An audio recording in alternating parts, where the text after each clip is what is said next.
All right, I would like to call this meeting to order. Thank you for coming back, everybody, and we appreciate all of you watching at home. Pretty soon you will have the ability to call in, which will be exciting. All right, can I have the Pledge of Allegiance from myself? All rise if you can, if you are able. I pledge allegiance to the flag of the United States of America and to the republic for which it stands, one nation, under God, indivisible, with liberty and justice for all.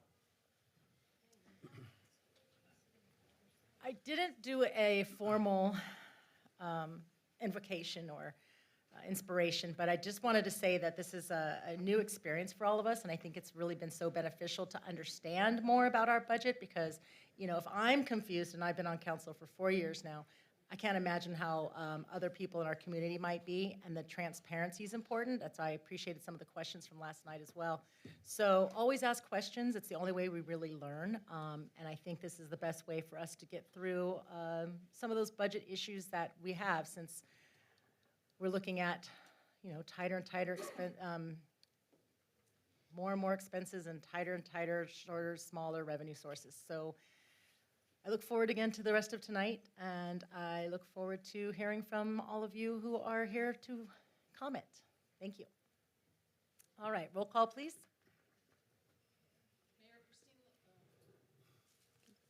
Mayor Christine Lowe, Present. Mayor Pro Tem Jean Goss, Here. Councilmember Edward Garcia, Here. Madam Mayor, Councilmember Callie Krebs is absent, excused absent today, and Councilmember Robert Parkhurst. Still here. Madam Mayor, you have a quorum. I should be like, kind of. All right. Do we have any supplemental information? Madam Mayor, the city clerk's office was alerted to an update on the finance department's org chart. There was a position that was omitted accidentally, and it has been updated to include the utilities account specialist. Okay, thank you so much. All right, do we have any public comment for items not on this agenda? Everything's going to be applicable to the agenda. All right, let's move right in. We have discussion item. First department is our planning director, Claire Lynn.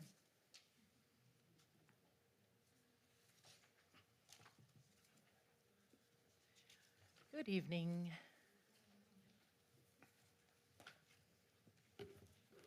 Good evening, Mayor and members of the Council. I'm Claire Lynn, Director of Planning and Community Preservation. I'm here to present the budget tonight for the department for the proposed 27 operating budget. Our department provides efficient and effective professional planning and building services to the residents of Sierra Madre and to development professionals, while safeguarding the life and property, enhancing the city's economic base, and protecting the neighborhood and natural environment. This work requires careful balance of service delivery, regulatory compliance, and community preservation. Our organizational chart reflects the structure through which we carry out those responsibilities. Although our department is small, it manages a wide range of core functions, which makes staffing continuity, modernization, and contract services support critical to success. I have a question really quick. If we had our own fire marshal, would he be partially, or would that person be partially under your department and fire department? That's correct. Okay, Because thank you. our current fire marshals review fire safety plans for development projects. Thank you.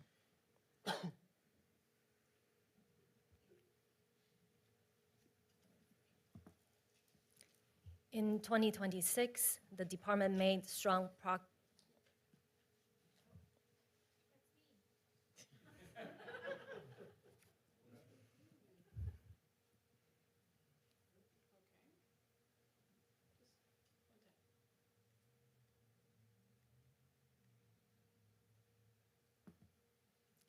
our department makes strong progress in these key areas. We strengthen organizational stability by fulfilling a full-time permit technician position, which improve customer services and operational continuity at the public counter. We also make significant progress in modernization by fully implementing a online and a inspection permit platform. That digital transformation help us move away from the slower manual heavy workflow and better position the department to a efficient process that we currently have. On the state law compliance, staff has worked extremely hard to keep up with the rapidly evolving housing laws and pace that change as require continual monitoring, analysis, and implementation at the local level. Something that our WCD attorney can attest to. The work reflect on our ADU ordinance, our objective design standards for multifamily development, and the updates to the general plan, open space, and conservation element. While we also continue to process active development projects and the day-to-day permit activity. In addition, we demonstrate responsibility by working towards our regional housing need obligation while protecting the neighborhood characters. Processing 4 rebuild permits for family affected by the Eaton fire and complete 6 minor home rehabilitation project for the senior homeowners through the Community Development Block Grant.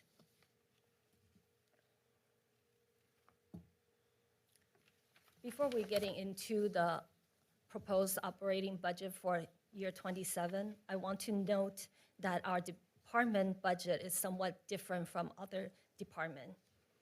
A substantial portion of our budget is driven by the housing development market and the cost recovery revenue associated with the private development activities in addition to our regular budget. This means that the revenue and the expenditure are closely linked because we are using a cost-sharing structure with consultant, and the budget expenditure is based on the projected cost recovery revenue. That means a higher revenue projection will require a higher expenditure budget to support the level of services, technical review, and project processing that comes with that activity. So on the revenue side, our proposed budget for 27 is at 2.016 million.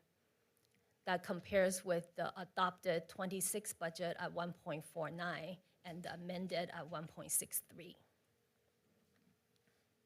The logic behind the proposed amount is that our year-to-date actual is already approaching 2 million at this time, which indicate that activity has remained strong. But at the same time, because of the broader market uncertainty, we feel that it's prudent to keep the forecast relatively flat rather than assume a continued acceleration, which is why that you see the outlook is set at 2.016 million for the general fund revenue. The major drivers for these revenues are modernization, ADUs, plan reviews, and permits and fees. These categories continue to show strong activities, and our modernization effort are helping us process the work that we make efficiently and capture the revenue more consistently, where the plan check and permit can be applied 24/7 on the digital platform. Turning revenue to the expenditure side, the proposed 27 expenditure is at 2.89 million compared to the adopted budget at 2.15 and amended at 2.17. Because the portion of our work is driven by the development activity and cost recovery, the expenditure budget ties to the project revenue and the consultant cost-sharing model that supports the project review and the related services. So that means as the project revenue increases, the expenditure will also need to increase to reflect all the associate activities.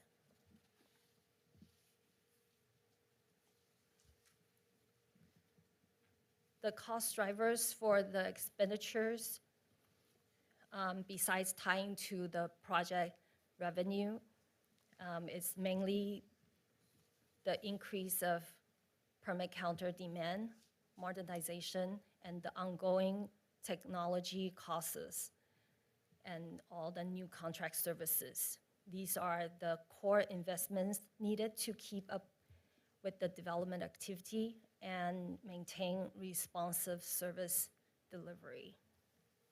May I ask you a question?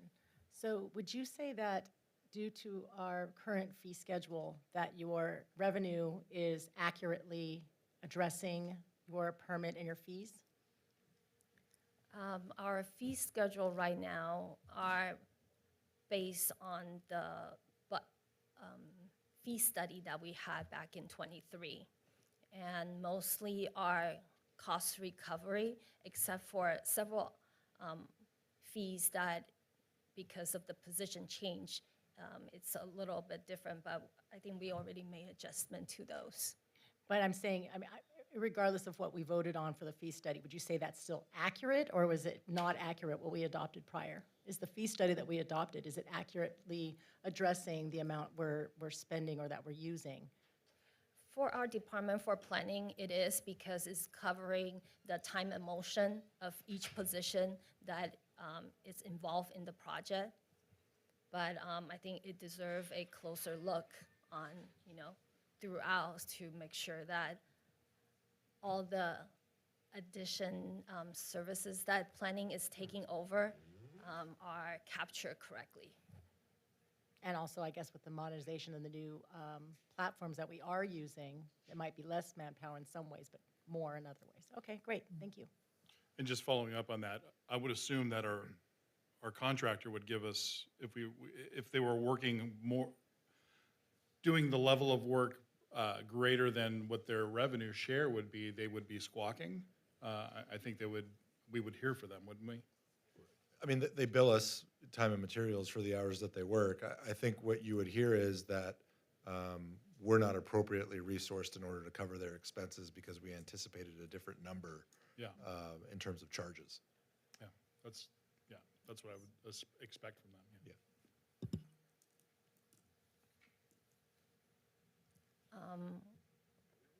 One of the expenditures I wanted to let you know here is the software subscription cost for our online software has been moved back to the department, so you'll see a little bit of increase here. And also because of all the additional responsibility that we're taking on for private property related activities. So it reflects on the increase right here. So all those resources will translate into our 27 work plan. The first work plan that will be focused on regulatory responsibilities, regional coordination, and expanded services. So in 27, the department is looking to collaborate with SCAC through their local data exchange, and also starting June, the housing element RENA cycle will start their policy and methodology development. So the department will be monitoring that closely and working with SCAG and also COG. Is that a question about the RENA? So then is our updated RENA numbers going to be 2028? It's a 6-year cycle, and it was 22 when we last did it, and is that right? Or It was at 21, and then it will end, the cycle will end at 29. But the methodology on how, we receive those number, the distribution on the big number from the state, that process will start right now. and any crystal ball? I mean, of course, we don't know what the numbers are now, but of course, they're going to be lower than they were last time, right? We're hoping. But in all seriousness, I mean, I think we all expect it to go higher, right? Right, but we don't have that number yet, and the state has not released that number. So as a part of your work plan, are you thinking through strategies? I mean, we'll have basically about 2 years, or we've got about 18 months to plan, to implement. I mean, I think there were some of the things in the last RENA that we had some, I would call last-minute surprises. I assume that you've got some ideas and like you're starting to plan now so that it'll go smoothly. Yeah. And that's why we're participating in that local data exchange process, because sometimes SCAG uses regional numbers and algorithms and calculations. Right. And we have more accurate data to be able to show them, no, this is what's actually going on in Sierra Madre, use our numbers because they're better. Right. And they'll determine whether they actually accept our numbers or prefer their own methodology. But that's part of that whole process. And while there was some surprises at the end, I do want to commend staff. I mean, we were one of the first cities to get our RENA numbers in. We got through the process more smoothly than I heard other cities that did it. So, even though we had some challenges, you guys did a stellar job on something that is very difficult for the city.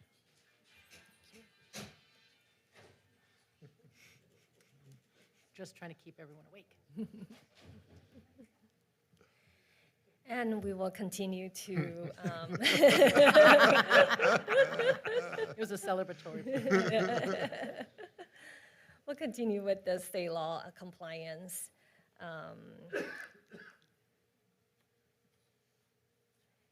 Through municipal code text amendment and expand services in address assignment, as you have already approved and adopt the ordinance, grading and drainage, plan check review, demolition for construction debris, and other administration and environmental arborist review. What is the arborist reviews? Is that for residential? Is that for city trees? Is that, what is included in that? Yeah, so part of the reallocation of workload, city manager has decided to put all the activity that's related to private property to planning department. So it will be private property tree arborist review. And as we're thinking about the private property trees, we'll be thinking about the city trees and where they are located and the health of those trees? That's still public That will works, be though. public That works. would still be public works. So, okay, so this is going to be more the private, okay, For permitting purposes. permanent. What's the permitting for the arborist? I'm a little confused on what permitting it is. So every time when you propose a new development project, we evaluate all the trees on site. And And those- which ones are protected species and which ones can be cut down and, okay, That's correct. got it.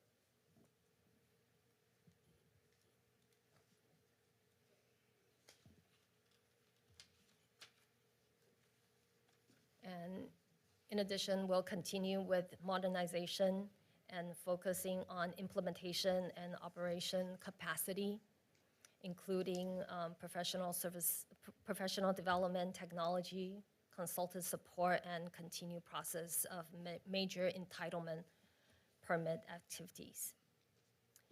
Specific effort include implementing cloud platform for waste management tracking, partner with a AI platform for ADU pre-application support, and advancing projects such as the Stonehouse Ginkgo 2, the One Carter CETT, also the Meadows at Beatty Canyon, the 42 home projects.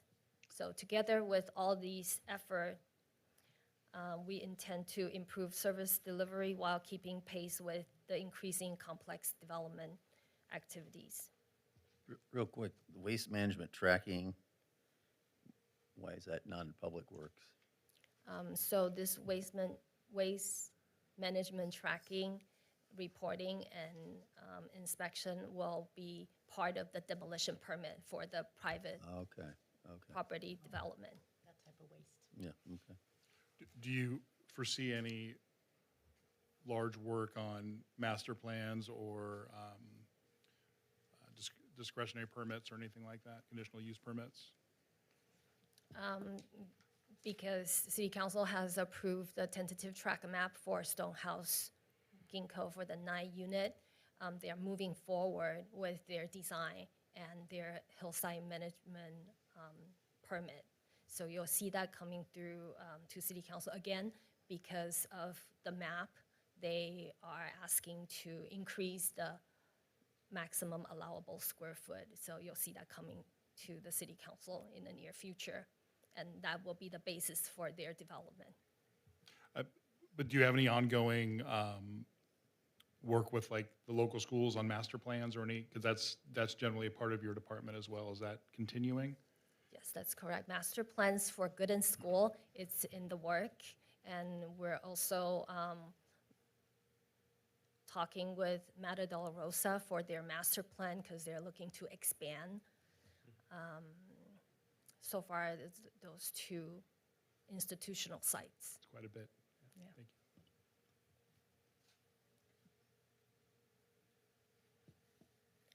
Moving from the work plan, here are the specific budget enhancement that is proposed to support our work plan. These enhancement target investments intend to improve operational transparency, coordination, and efficiency in development-related services. First enhancement would be the $50,000 for expanded services to support those areas that we talk about for grading and drainage contract and also environmental arbor review. And the $5,400 will be going towards the software subscription for construction debris waste management platform. And here is the table summary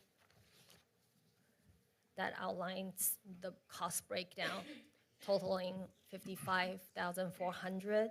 And all these are ongoing enhancement. There's no one-time cost. Are those costs able to be embedded into cost reimbursement? So these are the costs for the consultant.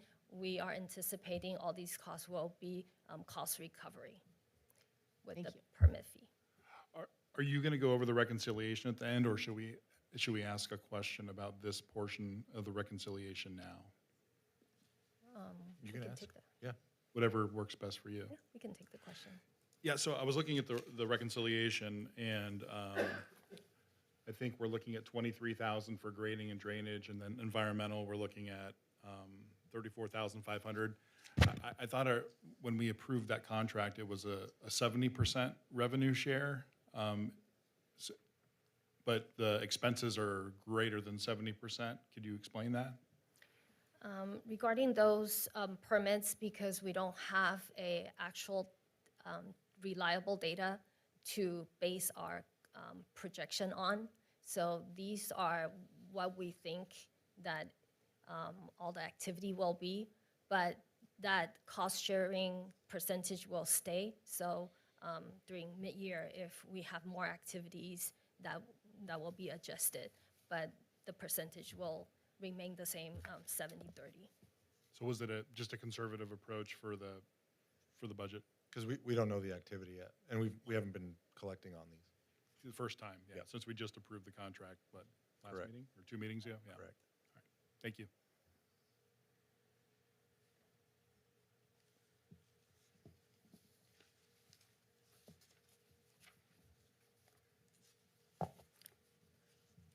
And that enhancements ties back to the strategic plan priorities. Our proposed budget aligns closely with the city's strategic plan under organizational stability, in that it provided staff the tool, technology, and support that they needed to do their job effectively as they advance and grow in this organization, while improving transparency, accountability, and professional development through innovation and technology. This also supports community enrichment with both technology and in-person support that we provided. It strengthened the communication, collaboration, and public involvement on key civic issues. Together, these priorities help us build internal capacity while improving how we serve the community. So in closing, Planning and Community Preservation Department is a small team managing a broad and expanding range of responsibilities. As we take on additional private property-related functions, our goal is to bring those related functions into a more coordinated and streamlined services model for the community. Although technology is an important part of our effort, many of these processes are still being built from the ground up. I would like to recognize our exceptional staff, Kaylin, Josh, Krista, and Jamie, and also our IT team that help us a lot along the way, Christian and Oscar, because this implementation process is very onerous, and it takes a lot of time and effort to build the platform from scratch. So with that, that concludes my presentation, and thank you for the opportunity to present the budget. I'm happy to answer any questions you might have. Small but mighty team. Questions, Madam Mayor? please? So regarding the reconciliation, I don't know if you have it on the next slide. So right smack dab in the middle, we're seeing 715,000 I'm assuming that's the increase in permitting activity that we're assuming within the revenue side. Correct, that's the expenditure side, that to match what the projected revenue activity would be, yeah. Oh, the revenue, The that's revenue, correct. yeah, the 715 would be the revenue revenue side, yeah. So, correct me if I'm wrong, but I thought we had a revenue sharing of 70, or 60/40 with most of this work. It seems as though the 22,000, or $222,000 figure is about half as high as it should be if it was a 60% to our consultant and 40% staying within house. Can you explain the difference there and why the expenditure is so low relative to the increase in revenue? Yes. And the reason for that is because the city manager decided not to increase the expenditure budget relative to the revenue increase. I felt that we were possibly over budgeted in that line item already from what we were seeing for current year expenditures to date.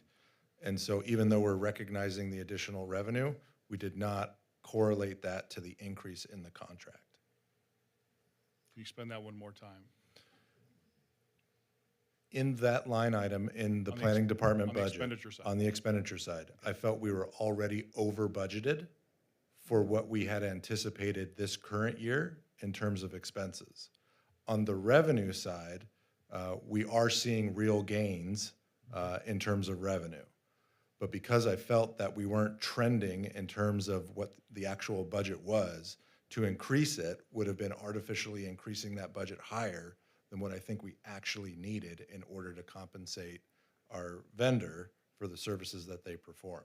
So we're recognizing more revenue, but the incremental adjustment on the expenditure side was less because I felt we were already over budgeted in that account.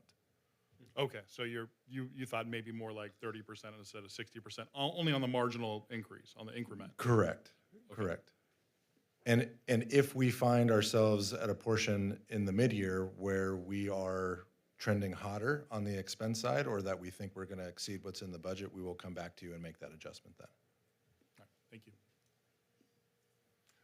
That, and also, the 250 toward the top, 250K, we discussed this a little bit last night.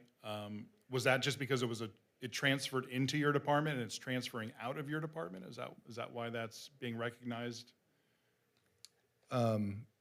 It was, I believe, one-time revenue that we were anticipating, and it was in there, so we're showing that this is one-time revenues being deleted from the budget, right? Because it's part of the base adjustment. Well, it was the 250,000 for public safety is what Correct, we're talking about. correct. So we recognized it as revenue for planning previously? I believe we had anticipated that because it was part of the development agreement that was previously signed with the Meadows. So what you're seeing here is that we are accounting for that from the current fiscal year. We're recognizing that we had 250,000 in the budget. We're taking that out. But we're attributing that Meadows contribution to police and fire this year to account for it, that we're spending the money that was designated for that public safety use. That's what I thought. Okay, thank you. Any more questions? Kind of a semi-comment, I guess. It seems to me that with your budget reaching the point it's at now, and your staff is still the same, so you guys are really economizing in terms of personnel. Would we foresee some requests in the future for increased personnel, or you guys? Was this? I don't mean to put you on the spot, but I mean, obviously you're taking on new duties. That's correct, and thank you for the comment. We have made the request to our city manager, and that's why he approved the additional contracted services Okay. for the $50,000. And I knew hopefully, there was an answer for that, right? and hopefully, once your onboarding is more succinct and you've done all that back work, then it might be a little smoother. Thank you. All right, at this time, I'd like to open this up for public comment. Anybody want to ask questions, give comment about the planning department's budget, please come up to the podium, or we'll bring you a microphone. All right, seeing none, is there any more discussion? Just that I think this is like I said, this is a lot of work to do, just like the new website. All these other technology advancements are a lot of work for onboarding with these departments, and our planning department is taxed with so much work, as is our planning commission, to work through everything that they bring to them. So we want to thank you guys for all your due diligence and all the time and efforts that the planning commission, the IT, and planning department all collaborate on. Thank you. Okay, let's move on to our Library and Community Services Department.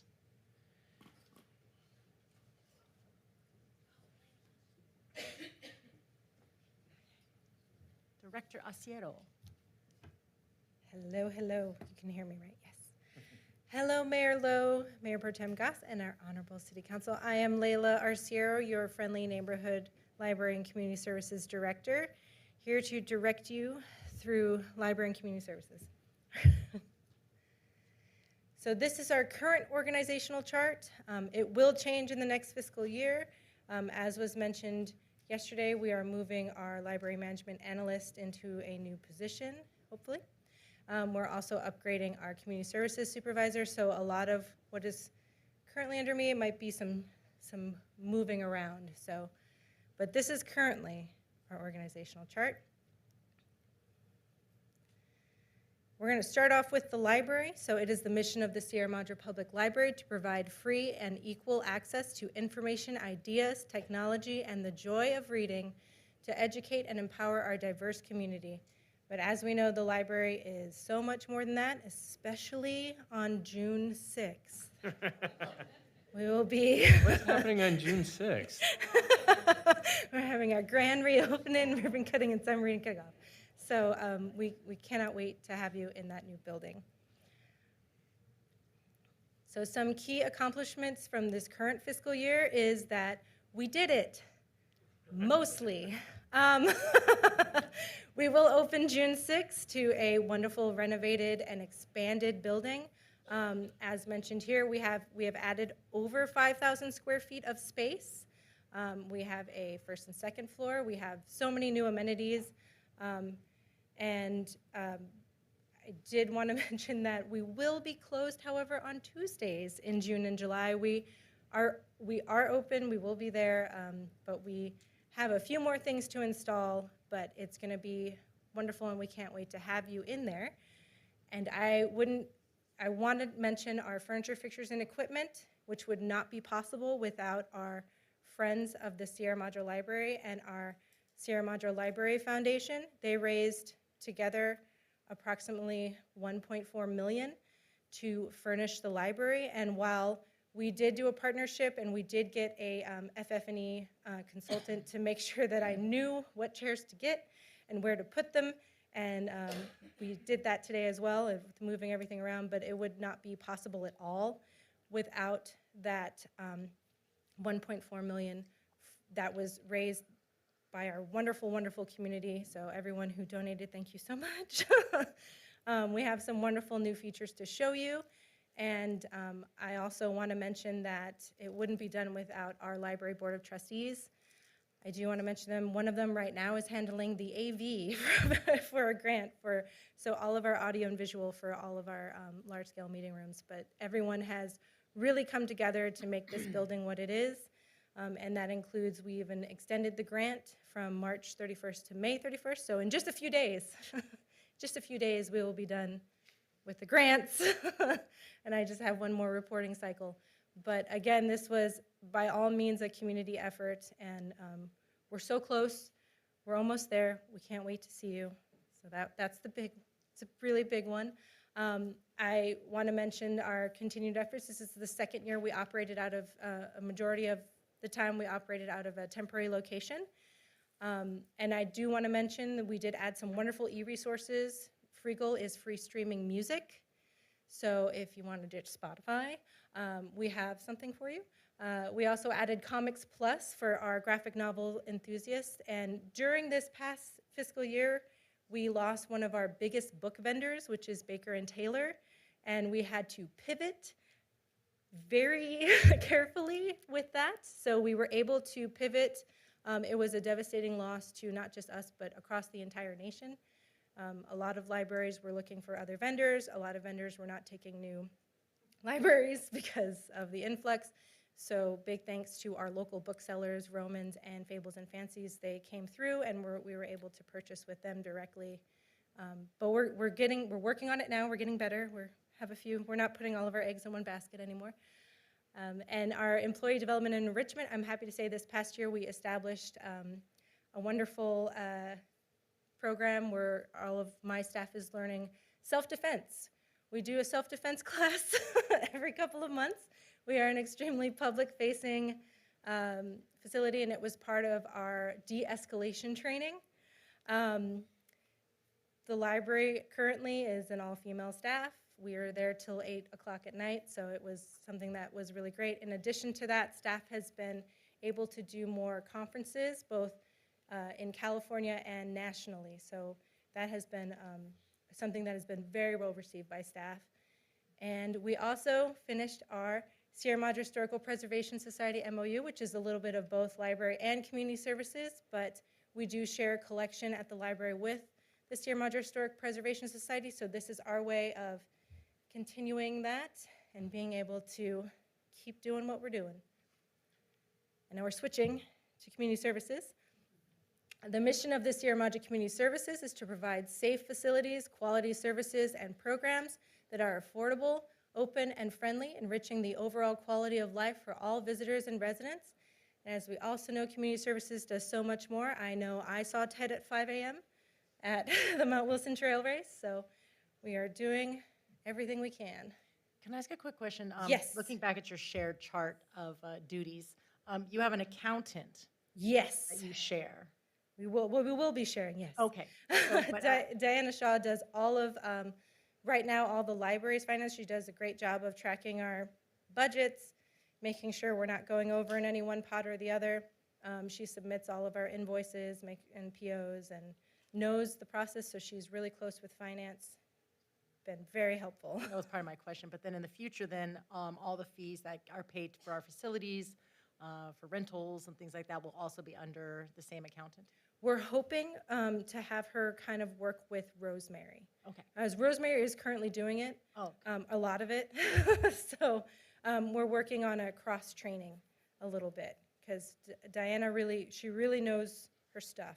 And so we want to make sure that we're taking some of the stress off of finance as much as we can. So that's the plan. and then does that report to the finance department? So, I mean, and the numbers, like their Oh, reports? yes, They yes. give the Yeah. reports to, yeah, and it's interesting that you highlighted that position because when I started reviewing the budget and looking at org structures and departments, one of the things that jumped out at me is like, why does the library have an accountant position?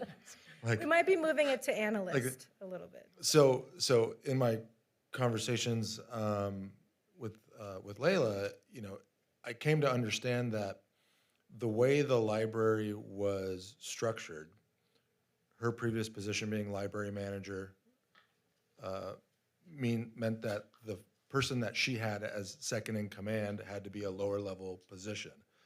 That was the analyst position, which means that the person who was actually doing some of the analyst work was given an even lower level classification, which is the accountant position. So part of the reason why you're seeing some of these reclasses in the library department, now we have the director position, is to recognize the fact that the management analyst position was actually serving as more of the manager and the second in command of the library, and the accountant position is more of a management analyst type function, but for whatever reason, when the classifications were created, they were put at a lower level, probably as a cost savings measure, that doesn't really accurately reflect the level and scope of responsibility of what these employees are actually doing. So part of the adjustment that we're doing this budget cycle is to recalibrate, if you will, what's happening within the newly created Library and Community Services Department to give people the titles and the compensation reflective of the work that they're actually performing versus what was previously constituted on the org chart by having somebody who's basically an analyst classified as an accountant. Thank you, City Manager Brackner. Yes, we've learned a lot. So that's why next year it'll be different. Definitely be a different org chart. And I want to say thank you to our city manager because he was the one that kind of went through and pointed these things out, and that's how we were able to restructure. Back to community services. So the accomplishments for this previous fiscal year is they worked really hard on their social media and their branding overall. So they've worked diligently and have someone in place that puts out the information consistently. And in addition, a lot of community events have happened. We did launch a new community event this past year. It was the Latino Heritage Festival. It was very well received, and that was more of a testament to the fact that we can bring in something new and have it work. In addition, there's been expansions to existing programs like the Halloween happenings and the increase at the 3rd and 4th of July. And I do want to mention here that the Senior Commission and the Community Services Commission have been great, and I'm just getting to know them, but from what I've learned, we're going to start utilizing them for a lot more things, and they've been instrumental in a lot of this. So, and also, let's not forget the pickleball court. That was a big one. That was a pretty exciting one, and it's been very well received from my understanding. So,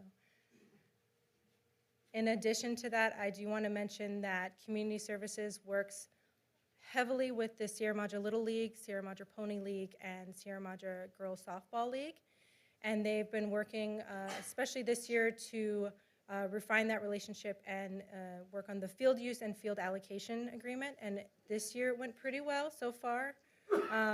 So it's been great to learn about that and see that, and I think they've done a really good job with that this past fiscal year.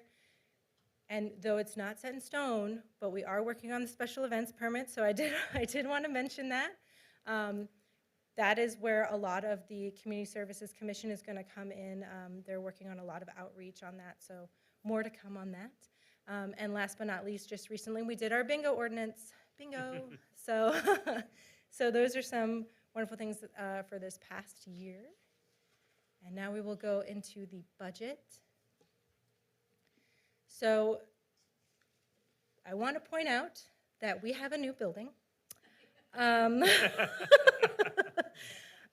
also want to point out that we do have a large, well, we have about a little over $50,000 per year that is from our Friends of the Library for our operating, and that includes our programming and several collections. So that is, I believe, part of this budget. In addition to, we have the Day Trust, the Robert A. Day Trust allocation. We get $25,000 a year that we have stockpiled for the FF&E for this building, so we are currently expending that, but moving forward, we are transitioning that into staffing.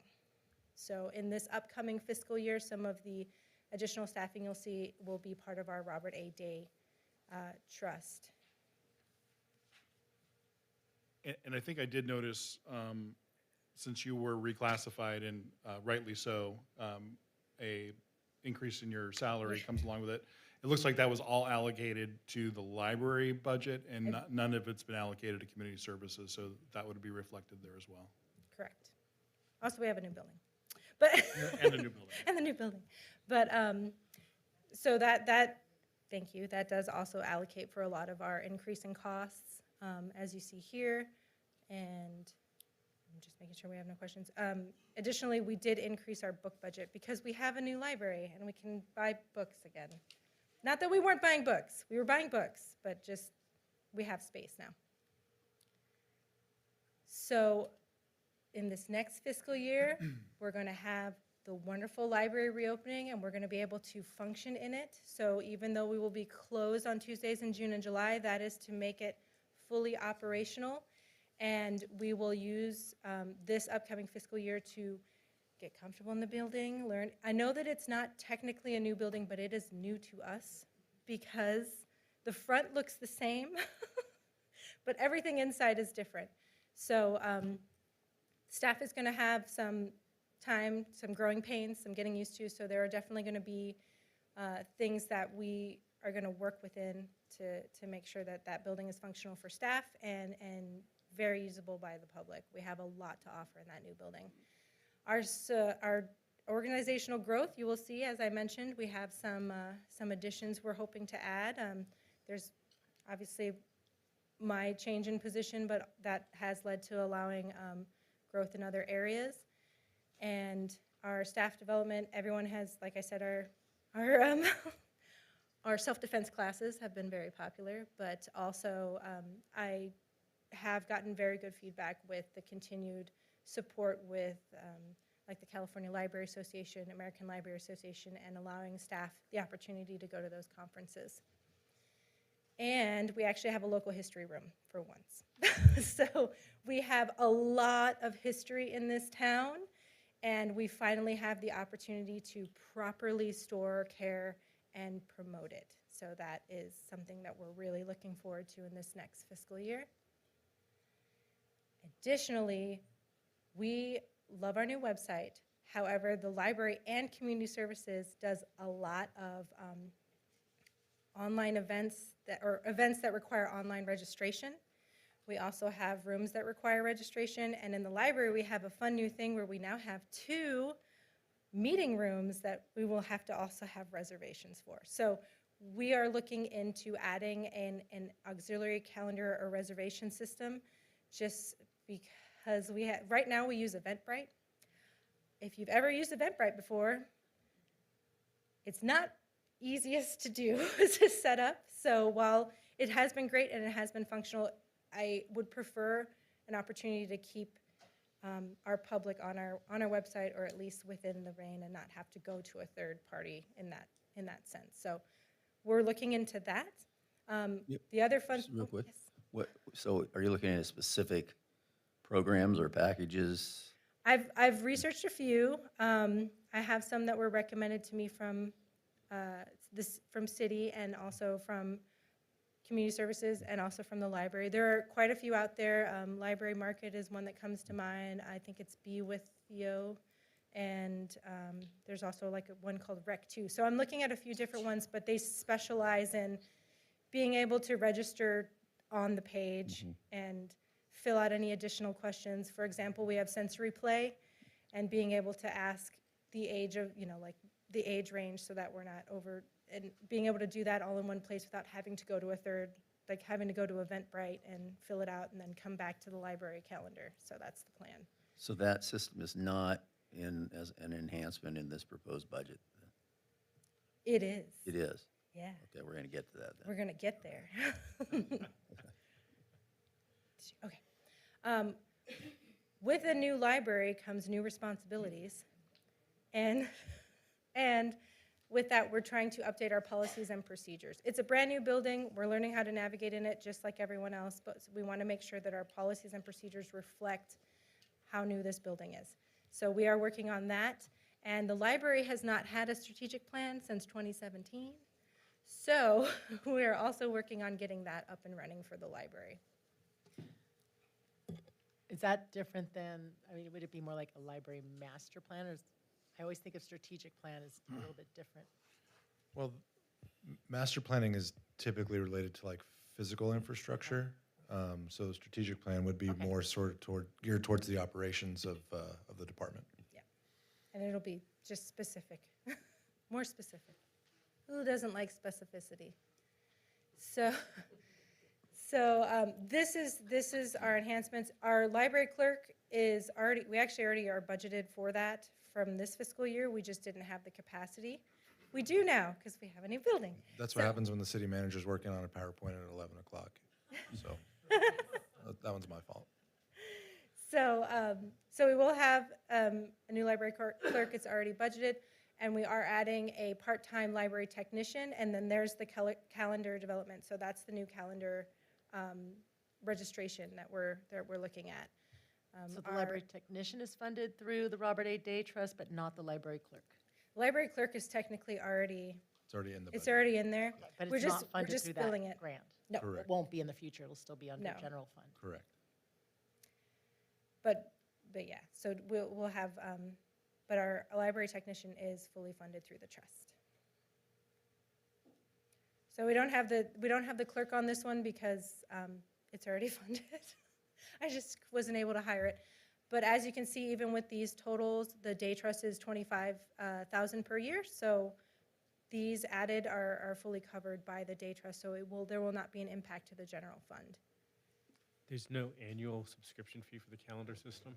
The annual subscription fee is usually, this is the implementation fee, and then the annual is usually much, much less and can either be covered by our contract, will be implemented into our contract services for the next fiscal year. It's usually around, the ones I've looked at are about $1,200 per year. So either into contract services, our wonderful friends of the library, or through our gift and memorial fund as part of the day trust as well. And with this additional 5,000 square feet of the library, you think with about a person, 9/10 of a person is going to be enough to cover the service enhancements that new building will have? So the short answer is probably not. Hopefully not. What we're trying to accomplish this budget cycle, given that we've just merged two departments into one, and we are adding some additional part-time staffing, is for us to take ownership of the building, operate the building, figure out how we can allocate the resources that we have, and then from there determine what additional incremental adjustments the budget can absorb in order to fully staff and operate the building to its best and highest use. We don't know what we don't know yet, so just hiring staff and putting them in the building without us really understanding where the pain points are, I think is a little bit premature. So it's a gradual expansion, kind of feeling it out as we go. Yeah, and I don't love doing position adjustments in the mid-year. It's a philosophical thing and, a conversation for a different time. But if we find ourselves in a situation where we cannot fully operate the library as currently constituted with our staffing complement, I will come back to you and make that request. And I will mention that the library technician, the duties that we've established, those are ones that are desperately needed by staff currently, prior to getting into the building. So, and then the fact that I was able to fund it helped. But like City Manager Bruckner said, we're gonna see what happens when we get in there. I think it's really important for us to get familiar with the building to really understand our needs.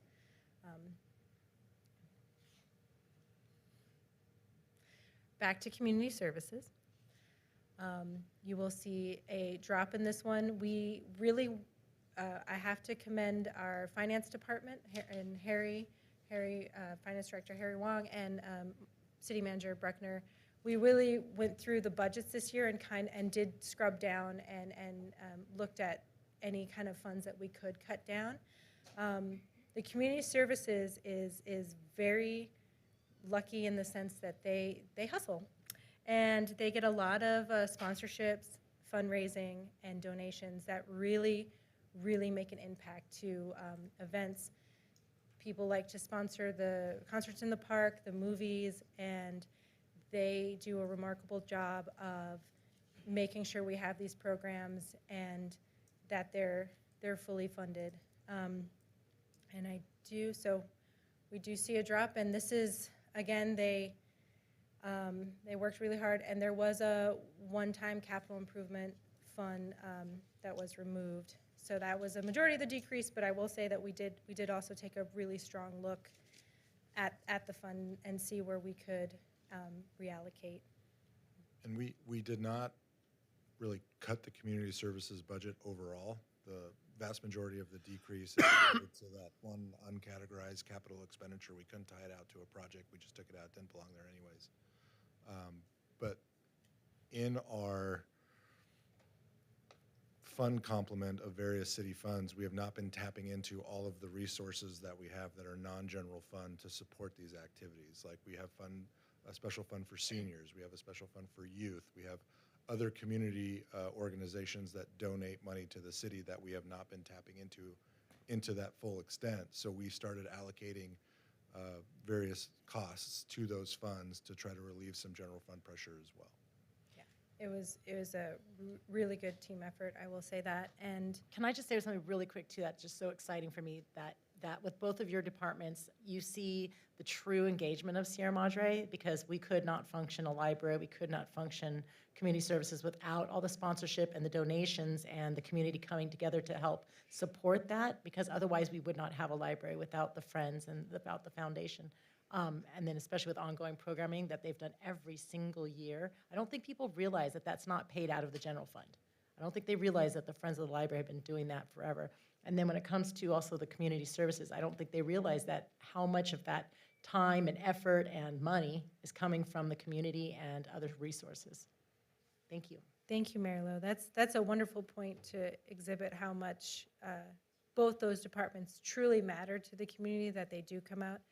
I would be remiss if I didn't mention that as wonderful it is also not we hope to navigate with this, but it is, public funding, and it is donations and sponsorships and fundraising, and we hope to maintain it for as long as possible, but it is also not reliable funding. But the fact that the community comes back year after year and basically takes care of us shows how much we truly matter in this town. So it's really a wonderful thing. So thank you. So for this next fiscal year, I know you see the special events permit on there. It's not set in stone. I just want to keep mentioning that.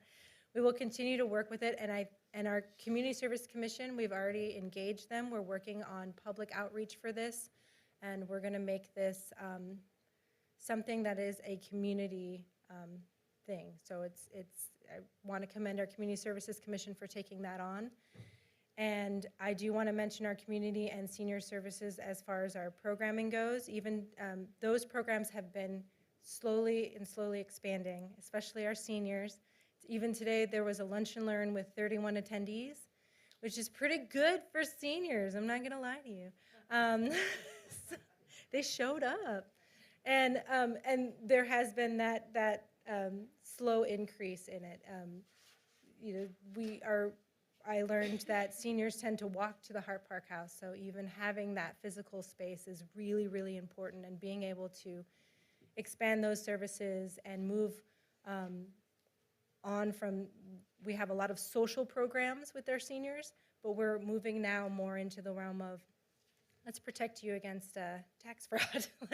Let's protect you against, you know, robocallers. And so really being able to work with our seniors to provide better for them. And so that has been a really, really important thing. And I also want to mention that we also found out, we talked about developer impact fees last night. Community services has quite a bit, and so we are hoping to bring that in to work on improving the restrooms in some of our parks, as was mentioned. So we do have that in the plans. I think that is going to make a really good impact on our parks and on our community, because it's restrooms. Additionally, we are. So on that, do you have a budget to, is that in your budget or in the Public Works budget to manage those facilities? Or what is in your budget for the enhancements? So I know the amount, but it's going to actually be Public Works. That's why it was mentioned in the capital improvement of last night. It was mentioned in the capital improvements. I have it on here just because it is parks, and so it is something that we're going to work with, because, you know, me and construction projects, I can't, I love them. We've got all those hard hats. You got to I make have use of so them. many hard hats. I am ready. Between this and the museums, you know, we're on board. But, so it will ultimately be managed by Public Works, and they do have it in their capital improvement plans. But the good news is that we do have funding for it. So I'm gonna work with Brian and make sure our Public Works Director Dickinson, and make sure that we can start working on those restrooms in the parks. Where is the funding from?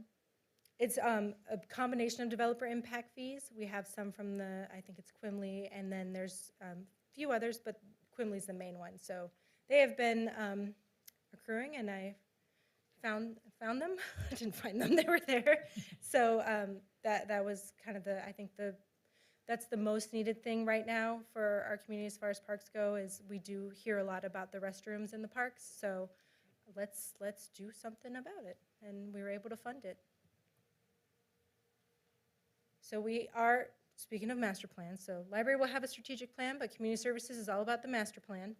And with the parks master plan, both are outdated. With the parks, I do want to mention that can affect funding and grants if we don't have an up-to-date parks master plan. It can lead to that. So these are critical elements that we are going to work on, and as well as evaluating community events. So How old lots is of fun planning. Are there our parks and senior master plans? Actually, let me ask Ted. 2012 for the Parks Master Plan and 2016 for the senior. So sooner, 15, give or take. 10 years, plus or minus. Plus or minus. So it is critical that we get these. If nothing else, then we do receive a lot of state, county grants, and having up-to-date plans really help with securing those grants and taking more off the general fund. So we tie in heavily with the strategic plan. So we have a lot that went in. We have a new building at the library, and that tied into one of our goals, which was related to infrastructure, modernization, innovation, and accessibility. As far as the innovation part, I want to also give kudos to the IT department. They were able to get point-to-point up this week for our new library, which means we have internet, staff can be in there. It's been amazing. So that, and they did future-proof the library as well. They had their hands in that. So lots of that going towards the strategic plan. And then we also have community wellness is clearly a big one for both of our programs. We will be bringing back Hike with Bob. He doesn't know it yet, but hopefully in the fall. If you didn't get to go on that hike, it was really fun. He stops every 10 feet and tells you a fun story about the trail. But it all ties into the wellness. There's the senior yoga. There's other things that the library do. This July, we're going to have our Tails and Tales will feature Hope the Mini Horse. So tons of way to be well in, in the city. In addition, we also have, with our updated branding for the community services department and with the library, we've been very communicative with everything else. So we've been working on the strategic plans of improving communication and collaboration and community connectivity. And we've also worked with the plan as far as sustainability and maintaining high-quality public services. We've done, I think, an amazing job working out of a temporary space for the library as far as our programming goes. And I think community services has done an amazing job with managing the programs that they do with 5. And then last but not least, we tie into the strategic plan with long-term community investment, sustainable growth, and future service expansion. We have a new library. We got a new building. So expanded that. And with that, I hope to see you all on June 6th at 10 a.m. for the grand reopening and ribbon cutting. So and with that, if there's any questions about either of these departments. I have a couple questions, but first, congratulations. I mean, this is a real, this has been, I think, 30 years in the making, we mentioned last night, so. It was a 1955 building. You've mentioned it a number of times, and I don't think that's enough, because it's been a huge endeavor, so kudos to you, Public Works, and everyone in the city that made that happen. My question is how is our community services, how are our community services programs integrated with the programs at the YMCA? So we do have, so that ties into our lease with our agreement with the YMCA. They manage those programs separate more or less from us. We own the building, they manage the programs. As much as we would love to have a fully comprehensive community services department, there's 5 of us, and even with the combined departments, we are limited in staff, and we do work closely with the YMCA, and we do appreciate all that they are offering to the city. How many staff do they have? I am not sure. I know that they have, well, the difference with us and the YMCA is they also have a rotating ability of staff. So if someone isn't necessarily assigned to the Sierra Madre YMCA, they can pull from other areas, whereas we can do that so much with the 12 at the library and the 5 at community services, but I feel like with that building, it is a very large building to maintain. We are currently undergoing some public works and capital improvement projects regarding the elevator and the pool that was mandated by the county. And with those things, I feel like that is a lot for any staff to take on. But they would be also dealing with a facility like the library now. Library has 2 floors now. And the YMCA building will also has 2 floors and a pool.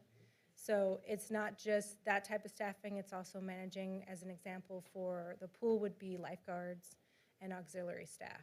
So I'm not sure of their current staffing numbers, though.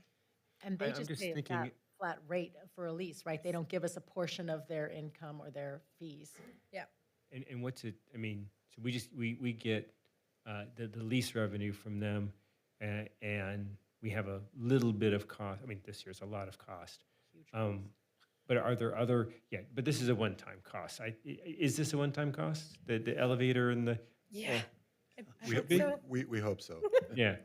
And so what's our annual maintenance cost for that building that we have to cover? Because they have to cover up to 25. Yeah, I think it was anything over $5,000, if I'm remembering the lease correctly, the city is responsible for, but anything under that, they're generally. 5,000, that's a low floor. And previously, we'd done a lot of work with that elevator, Oh, yeah. over Oh, 5,000. prior to, yeah. Many, yes, exactly. Well, it was a lift. Okay. I'm just kidding. Well, there is the lift for the pool as well. Yeah. Oh, yes, that also has to get replaced. But yeah, you were talking about staffing and kind of running the facility, but I'm thinking more from the community services side of things. You know, they've got events going on there. To what extent, I mean, it is, you know, it is our building and should be for, in part for our residents. Um, have you thought about how to integrate or leverage programs or promote programs or expand programs? Like I mean, because they can pull from other places, could they be a force multiplier? And you know, I know that they do the kids area on July 4th, or July 3rd, for example, right? Are there other things that you could use to actually offer more to our residents out of a facility that is for our residents, right? I mean, how do we take advantage of that? Only 45% of their customers are Sierra Madre residents. How do we leverage that?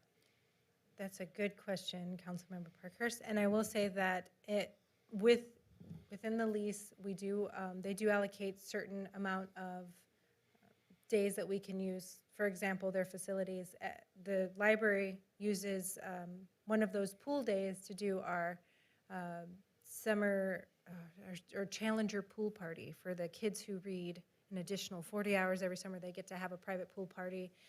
We also use it for the July 4th end of the parade pool. So there are opportunities to have events there. It would just be us planning and working with them. And I think you're right. We can reach out and see if we can allocate or do a partnership with their staffing to provide more opportunities. But we do have the opportunity to have events there. And I think you're right, and we should probably take advantage of that. Could you also include that possibly in your parks master plan? Oh, yeah. Thank you. Yeah. Yeah, that's exactly. Good suggestions, yeah. That's exactly where I was going. That was my next thing.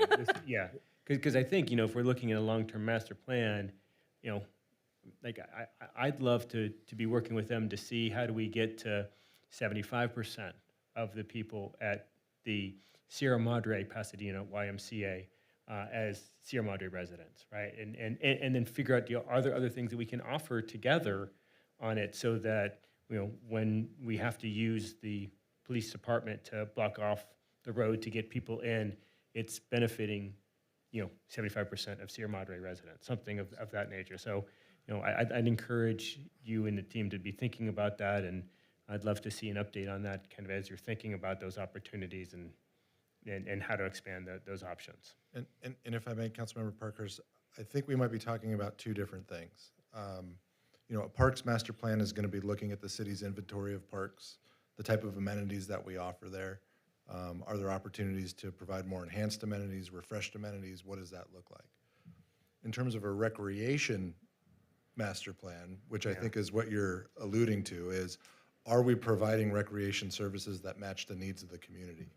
And that's a different conversation. We can do parks. We own the parks. They're ours. We know what facilities are on there. We can do the outreach and ask folks, do you want a seesaw? Do you want a slide? Do you want restrooms? Do you want pickleball? You know, what amenities are you looking for from that perspective? From a recreation standpoint, are we offering the right types of classes, camps, yoga, Zumba, senior excursions? What does that look like so that we are providing services that match the needs, the recreational needs of Sierra Madre residents? We could do that type of planning. The issue that I think that we would run into is we currently don't have the facility in order to operate those types of programs because we've leased it to the YMCA. And by the mission of the YMCA, they can't just service, you know, 75% only Sierra Madrens, considering we only have 11,000 residents, and they're servicing Pasadena, parts of Pasadena, parts of Monrovia up to their Arcadia, and some of the surrounding cities. And so their mission is to engage this part of LA County. So if they service 75% of Sierra Madrens, that would be against their mission also to help those that have a more at-risk students, their child sitting, things like that. So I don't know if it'd be equitable for their mission to do 75% of Sierra Madrens. Yeah, I hear where you're coming from. You just would like our facilities to be used for that Sierra makes Madres. sense, is that they need to, you know, they serve a geographic region, and that makes sense, and the equitable point, I think, is well said. You know, but they're not doing any marketing, really. I mean, Mr. Young from New YMCA said that they're not doing any real marketing to our residents. And so, our facility, I think we should take more advantage of it. I think it's there. I'd like to see us, it's our asset and it's underutilized. We're basically giving this away, this crown jewel that we have. It's like we're giving it to someone, and I don't feel like we're getting the benefit back on it, right? We're benefiting the community, and that's fantastic, but we're here, we're elected here, we're sitting up here to serve our residents. I'd And I like know to see this how is we off can, budget. we could. This is we off could- the budget. This is probably off agenda item.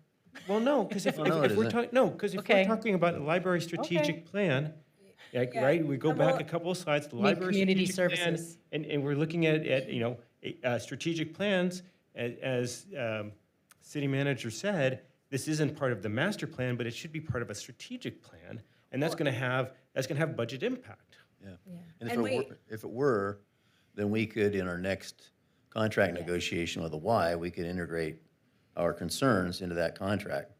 Right, and we Right. can't, right now, we don't have a plan to be able to, Right. we don't know what to ask for, right? But We I don't also we wanna- don't have any ideas. I also want to interrupt you on this. They actually do advertise. They come to every single event and have a stand or whatever you call it, just like Booth. every other community. booth, yeah. A booth.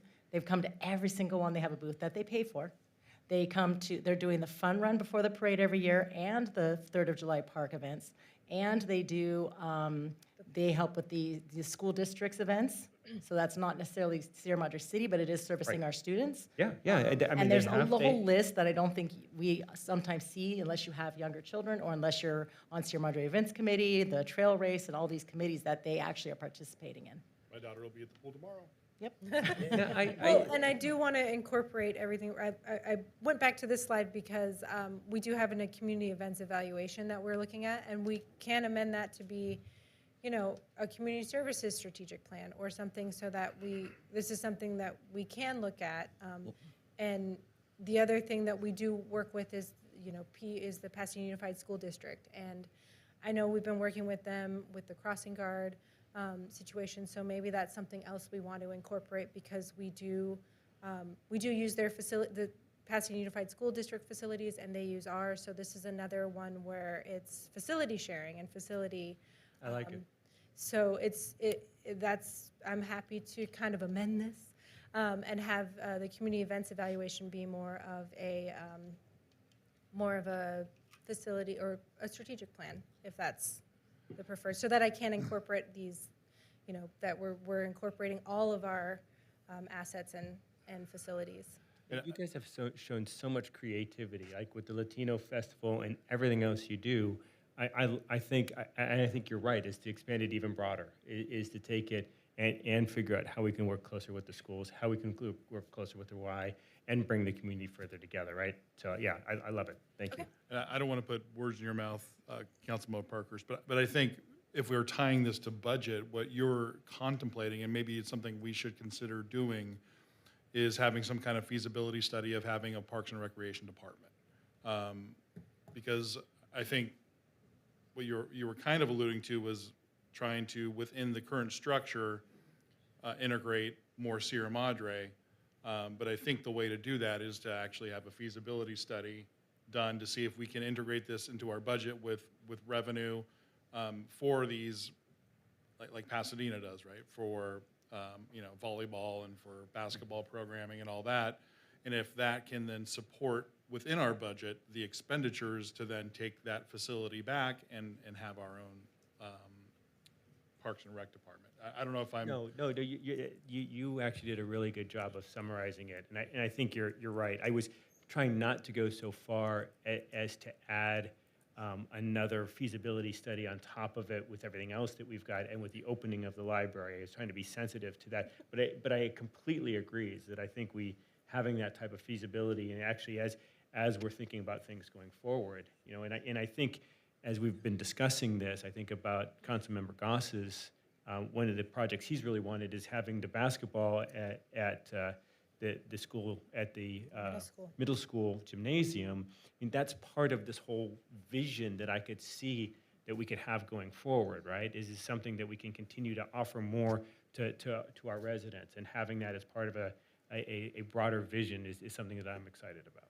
Yeah, we are seeing a lot more youth, reckless youth on e-bikes and e-scooters, right? Reckless. If we give them something else to do. They're getting a may- teen room in the library. Yeah, exactly. I would like to, I'm sorry, go ahead. But I think this ties into the budget directly, the budget discussions. Sure it does. I think the idea of a feasibility study at some point, Yeah. I don't want to overburden staff right now. I think your guys are inundated.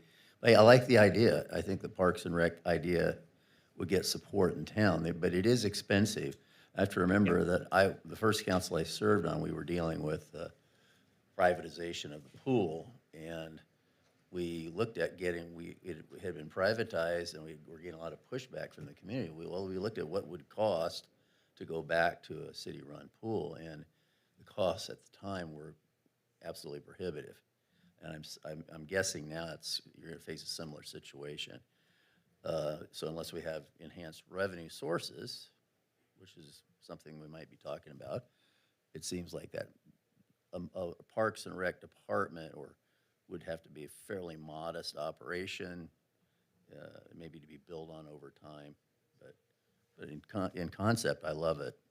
You know, I think it would be popular in the city. I think we have a lot of folks that would identify with that. It was actually our best employee scaffolding positions for youth that worked for the city that still work for the city. Yeah, right. I see one back there. I had a Working at the follow-up. pool. I had a follow-up question as well. The senior commission used to have a dedicated fund. They had an independent revenue source outside of the city. I don't know if you still have that or not. I don't know if that fund even exists, but it was a fairly substantial fund maybe 10 years ago. Does that exist? It's been dwindled down, but additionally, I do want to mention that there's a senior club outside of the commission, and that's the one that got the other portion of the Robert A. Day Trust. So it's not the one that's affiliated with the city. So the But- senior service fund exists, but I recall it was like several $100,000 a number of years ago, but it's. So you're talking about the Yes. surplus. Sorry. Yes, I'm sorry. yes. Yeah. So that, on my time with the commission as Right. liaison, the gentleman that was actually doing the work and obtaining The the county. surplus, chairs and tables and Right. computers, and then selling it on our behalf and then giving us a Right. portion of the revenue, was hard to be found he kind of fell off the face of the earth as Okay. far as, Okay. or maybe he was getting older. I can't remember. So we were kind of relying on one individual. I don't know if Ted Taggart can speak to that, but that was my understanding. We do still have that fund, and that is what funds our current senior excursions. So we allocate a certain amount each year towards So it. that is what is now funding senior excursions? Yeah, Yeah, yes, that fund still exists. The input from it every year is down. The fellow, the father who started that died, so his son is running it now. So it's a smaller donation every year, but it does still happen, and it does fund all of our senior programming. Okay, so is that fund drawing down? Are we operating on interest or what? We are looking at that now. The commissioners are asking about that now, so we're gonna have a meeting about it. But we are drawing it down a bit, but interest is, so we're at about $200,000 or so. And we've been that way since I've been here, so a couple of years now, we've been about that spot. My perception is that, and I could be wrong, the senior master plan is way overdue. And that I think as we get to be a grayer community, I think you're gonna see demand for senior services, some of which we don't offer, would probably be there. So it seems like that's something, the senior master plan would be a great way to start. Yes, I agree. And a lot of the concerns of the seniors were actually the transportation, since we lost the Gateway Exactly, coach. yeah. But I do understand that we're getting the contract through with Uber, and I'm very optimistic that that'll Yeah, so much. be heavily used and will alleviate some of our senior stress and allow them to actually come and do more events. So, but yes, we do currently have that fund. I went to two different places, sorry about that. We do currently have that fund, and that is what currently funds our senior events. They just had their spring fling, yeah, not too long ago, so. The spring soiree. So right now, we could say that positively, the seniors in town are not a drag on the general fund? No. Okay, No. okay. That's a good Yeah. informational piece, though, because I wouldn't have known that if it wasn't for all these grants. I might just add, the director also added a cap, and had just been spending what we needed throughout the programming as we planned it. We now do have a cap every year that we won't go over that, so we'll keep the programming costs below that cap. I see. And the commission's been requesting more events on an annual basis, because a lot of the residents were assuming there was a monthly event, and the events were generally aligning with holidays. So I think that there might be even an expansion of the events, Great. or there's been a request of those. Great. Yes, and we also have a new facility to have events in at the new library. So yes, they do. They do want more events, and like I said, we just had our lunch and learn today that had 31 attendees, which is great for us. But I think with expanded services like Uber being the Uber contract coming into play and taking over transportation needs, that'll alleviate some. I did learn that a lot of our seniors are walkers, and they walk to these events. So that's been kind of a really unique thing. And our senior commission also started their own walking program. Our main guy, Steve Hudorf, just started doing a walk around the parks. So they really, our commission like I said, we're going to activate all of our commissions and our boards right now. So in the hopes of, it's not just the special events permit that we're looking at, but we are looking at the senior master plan, we are looking at the parks master plan, and now we will look at a strategic plan, which will involve both. So we are Yeah, hoping to and we're, engage things. just thinking about budget and what's been going on, and I think to your point, Mayor, a lot of this is self-funded that they're doing, so they do the senior meals as well, and they're actually hitting up against the cap on that as well. There's a higher demand than we can offer through the senior meal program, and Meals on Wheels is now becoming a desire and as well, and that I would assume a lot of that would be self-funded through donations as well. But this is one of those departments that really kind of takes care of itself. Well, I will say that in the fleet thing, you saw a golf cart, and that was for the library and community services, and one of them was for library homebound services. But an additional, if we do Meals on, if we wanted to do it ourselves, I'm just saying, if you give me a golf cart, I will. And some volunteers. And some volunteers, I will make things happen. I believe you. We've seen it. All right. Any more questions? So in most of the reconciliations, we're seeing the revenue on both. I don't think we have any for library because we're done away with fees and fines. But on the community services portion, and I know part of this talks is with the special events permit and all that. But as far as the revenue for like renting the pavilion at Memorial Park or renting the Hart Park House, we didn't see any of the revenue in the reconciliation. Is that somewhere else, or is it a negligible because we do waive quite a few fees? Well, there's definitely that, that we do waive quite a few fees. We can go back and take a look at that and see what revenues we can directly attribute to community services that we can parse out and update the reconciliation table. That just could have been an omission on our part. They do generate some revenue. It's not significant, but it can show up on that table. Okay. Yep. And this also doesn't show any revenues that are taken out from funds, like say from events that are paid back in, because that's just equals zero, correct? So like, let's say the 4th of July committee, the Sierra Madre Events Committee or the Mount Wilson Trail Race cost something and we could see it go out in our warrants, but then we don't see that money getting reimbursed from the foundations. So, but it's in there, correct?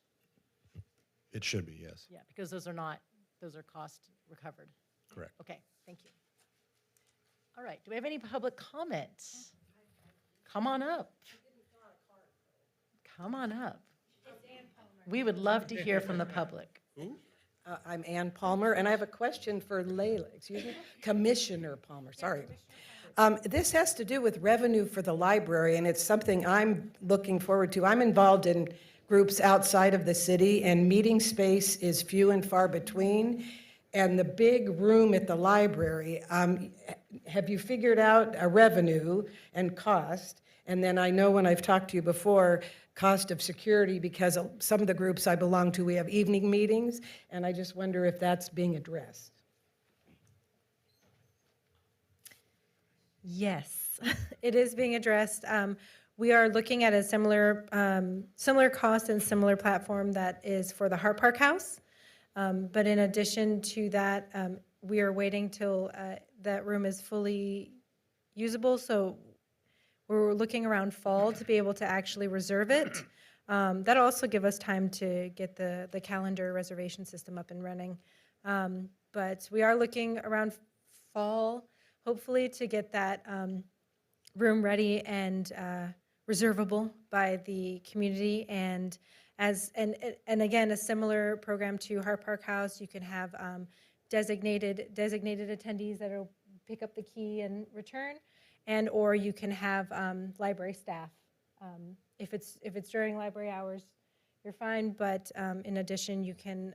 We do have a fee that will allow for staff to also be there.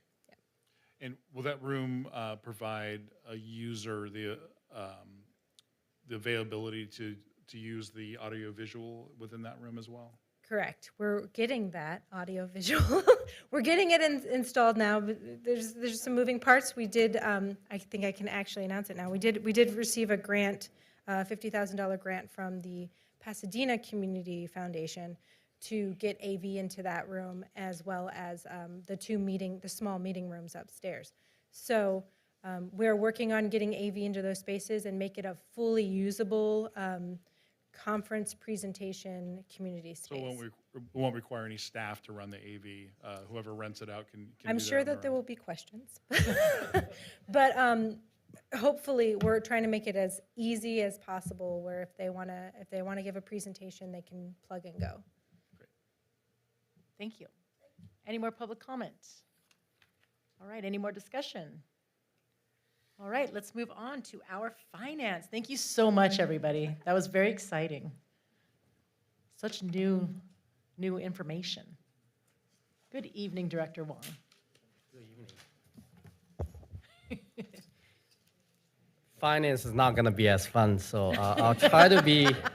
You make it very fun. I'll try to be short and quick. Again, good evening, Honorable Mayor and members of the council. I'm here to present you the finance budget.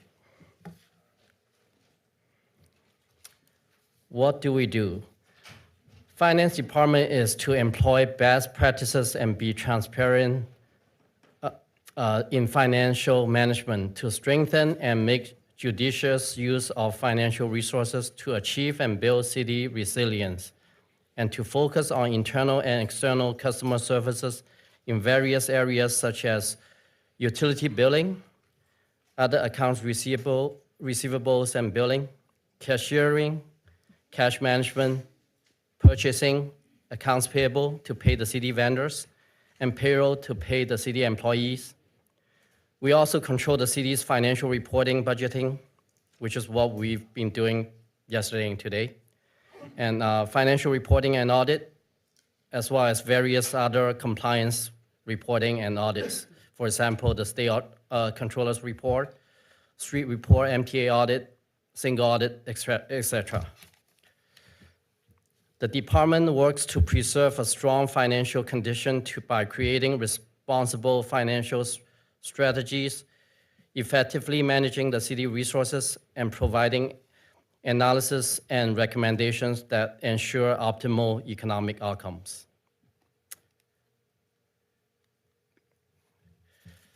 First of all, my apologies. There are two errors on my slides. The first error is the org chart within this agenda package. And Ms. City Clerk Aguila has helped circulating and updated org chart, right? Yes. We are a small department with 6 people now, adding the utility billing specialist. So under me, I have a finance and budget manager who helps me manage manage three main divisions of my department. Utility billing, which is the one missing on this org chart. We process about 3,800 utility bills every month, and 1,600 cash register transactions every month. Accounts payable, we process about 200 vendor payments every month. And payroll, we process about 250 paychecks a month.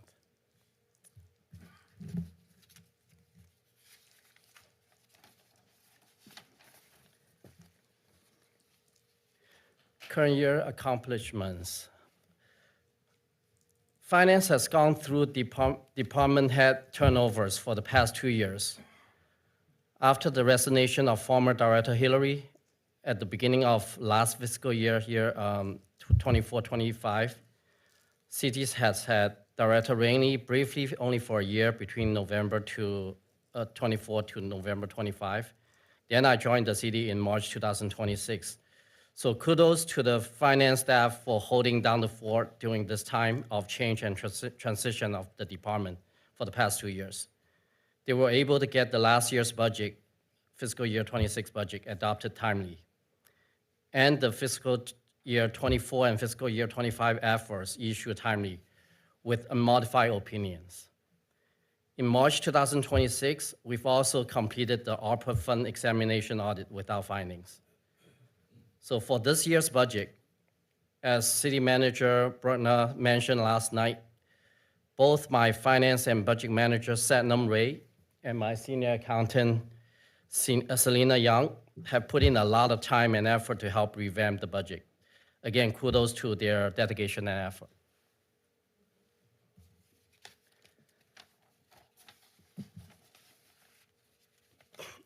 So 27 proposed finance budget. Since finance was part of the admin services department last year, we don't have any historical budget to compare to. The only thing that's different from last year's budget is we took over utility billing, as I mentioned earlier, and the budget position of utility account specialist. Our budget reconciliation breaks down on our 1.5 million budget. If council has any question on that, when we go to the budget reconciliation, we can please feel free to ask.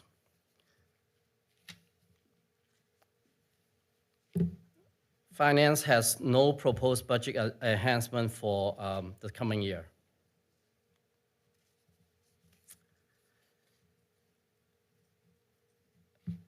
Budget for the work plan. Budget revamp, this is gonna be our biggest,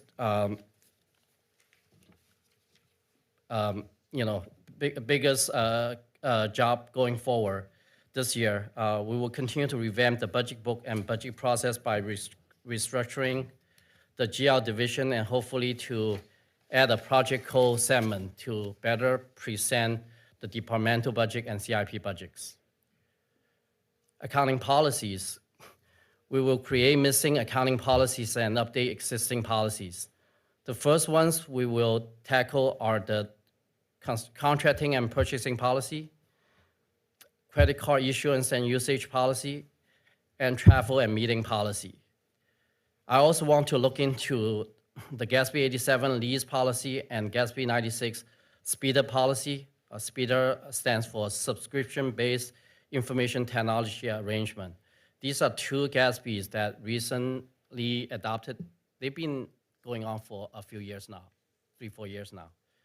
Because the two policies impact our annual effort reporting, so we may need to prioritize getting those done first. Lastly, automate reporting. We want to explore ways to automate the budgeting, accounts payable, and payroll processes. Strategic plan correlation. Again, we correlate to two city strategic plans. Goal 1 is organizational sustainability. So create and maintain long-range financial plans and establish key financial policies such as contracting and purchasing policy, credit card issuance and usage policy, and travel and meeting policy that I mentioned earlier. Organizational excellence. Enhance budget budgeting process. And part of the reason of doing that is to enhance financial transparency. This concludes my presentation, and I'm available for questions. So I'm just curious, the data, I know we don't have it in the same department, but do we have anywhere where we can see what salaries were last year, what the data that used to not be in your department is now in your department? Do we have anywhere where we can see because that's not included in the other departments as previous years either? We can look at salary data and break that out for you. That's pretty easy. Where we struggle with the budget is how the operations and maintenance portion of it was commingled together with the various other components that made up the administrative services department. Can you go into that just briefly as a summary again? Because I know we've talked about it in some council meetings, but now that we're in the budget meeting and we have other people watching and that, I think that's important. So previously, the way the budget was set up and presented, administrative services included city manager's office, portion of the city clerk's office, finance department, utility billing, and oversight of community services. A portion of that was included in the budget as a line item called cost allocations, because the way that the admin fund is set up, we were allocating overhead for city manager, finance, some of the other overhead functions in all of that. There wasn't a discrete budget where you could see in the book how other departments have a line item for salaries, a line item for contract services, capital outlay, et cetera. It was just called cost allocations. So what we've done this year is we've broken all of that out into discrete operating departments, city manager's office, which now comprises 4 divisions, and the finance department, which is now its own standalone department in the budget book, to be more transparent, more overt, more discreet in terms of how we're budgeting these activities. But because it was a sort of a bowl of spaghetti in the accounting system, it's hard to parse all of that out. Okay, thank you. In the budget reconciliation, there's a line for of 127,900 on banking fees. What are the banking fees that we have? These are the banking fees being charged for the whole city's operation. It's being housed under the finance department budget. Similar to the banking fees, we also have a county admin tax fees. That's a charge that the county charges admin fee for, basically for calculating our property tax and paying us the property tax, approximately about 1% of the 9-point-some million property tax that we get. The banking fee, same thing. You know, the bank charges for various things, for, say, all the payroll checks, ACH checks. They charge us a fee for that. They charge us fee for various things. Again, this is the entire year's estimated banking fees for the whole city, so that we are housing here. Similarly, for the office supplies and city postage, that's the entire city's office supplies and postage charge, but it's being housed in the finance budget, that's all. And the membership and subscriptions, that's just for That's finance? just finance. That's just finance. Got it. Thank you. So 2023, 2024, we were fortunate to have very high interest rates on short-term bonds, so therefore LAIF and even investing in U.S. Treasury securities. We were seeing a windfall, especially with $10 million sitting in the bank from our grant. So we're not seeing any revenues in the reconciliation. I know it's finance department and also the treasurer, the elected official that's helping out there.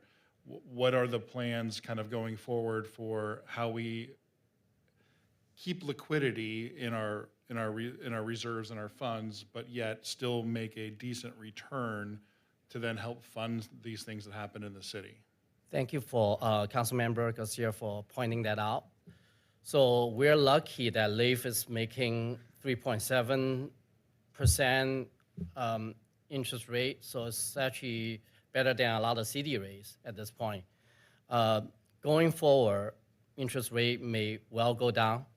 And then it's not safe. It's not, because our investment policy is liquidity for safety first, liquidity second, and then profitability, right?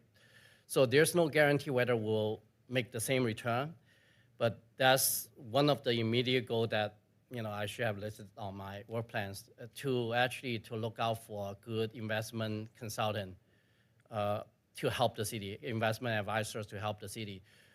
We've actually sent out email requests for them to a few companies to send proposals to us to do presentations to us. That's something that within this coming year, we'll try to contract out to one of the advisors. We'll take it to council for your approval. Is Chandler Asset Management on that list? Yes, Okay. they are. And the treasurer's involved in that too, right? Yes.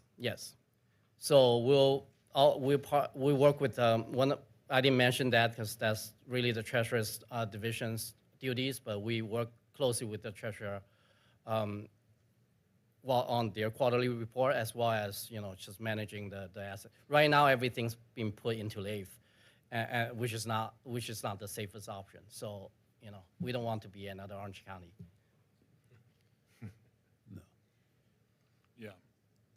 Yeah, thank you. We were, back before that, we were looking at less than 1%, so way less than 1%, a tenth of a percent. Yeah, and as I said, Councilmember Garcia, as I said, once we obtain a investment advisor, it doesn't guarantee we will have the same or higher return. But again, our goal is to maintain the safety and liquidity first before we achieve a better profitability. Hopefully, we'll achieve similar return. That'll be the goal. And going forward, I'm assuming that the interest, maybe I'm wrong, but because GASB is weird. So when we're thinking about, let's say, Quimby funds or something, and it's earning interest, is that interest then allocated and stayed within that fund, or can that be then allocated to the general fund? What we do is we receive the interest income, and then we allocate to the fund based on the cash balance of the fund. And so, considering that, in your philosophy and protocol on budgeting, how are you taking into account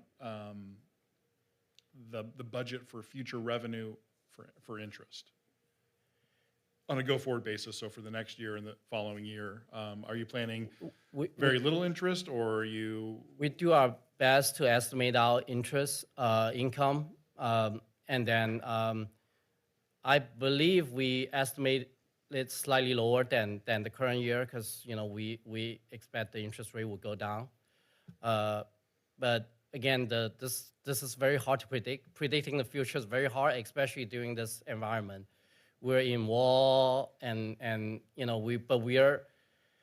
we're at the risk of recession. So, which is the opportunity for Fed to cut interest to stimulate the economy. But we're also still going through the high inflation. So, Fed sending different signals. So. We don't know. So we're just being conservative at this point. Yeah. If you could crystal ball the interest rate, you probably wouldn't be working for the city of Sierra Madre. Yeah, I will probably be working for the Fed. Yeah. Right? So I'm not asking you to do that because nobody can do that. Yes. But I'm just wondering what our policy is on considering the amount that we're allocating then to the general fund when we're thinking about budget. But like you said, it's general fund, always assuming it's going to come down. General fund only gets its share of the interest income.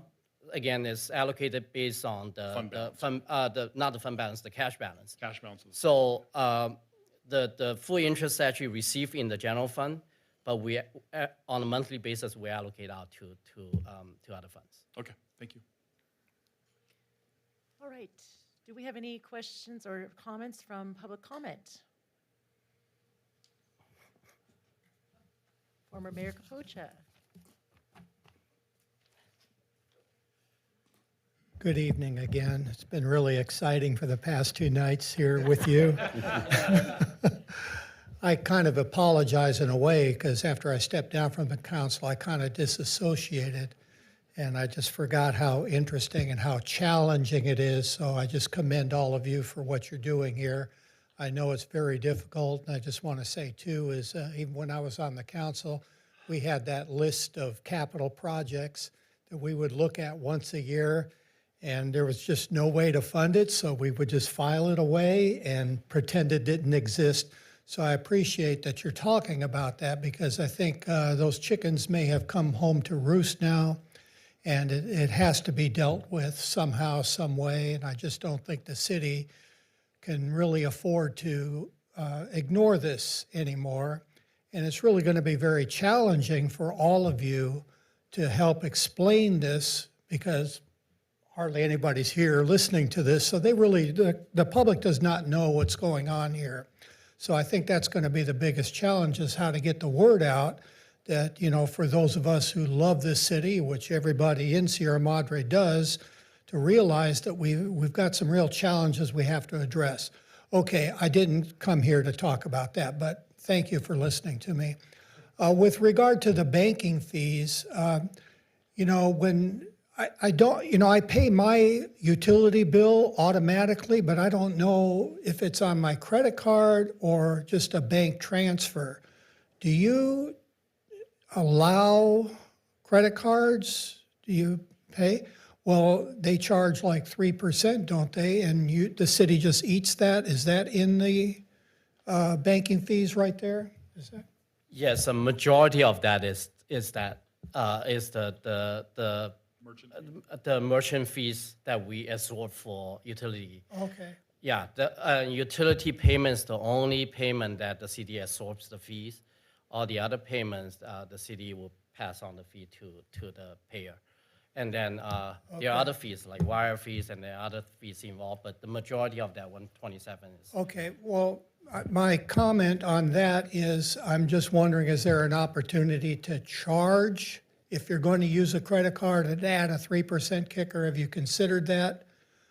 It's a lot of money right there. Yeah. Can you remind us when we did analyze that? It was during, I want to say it was in the last year.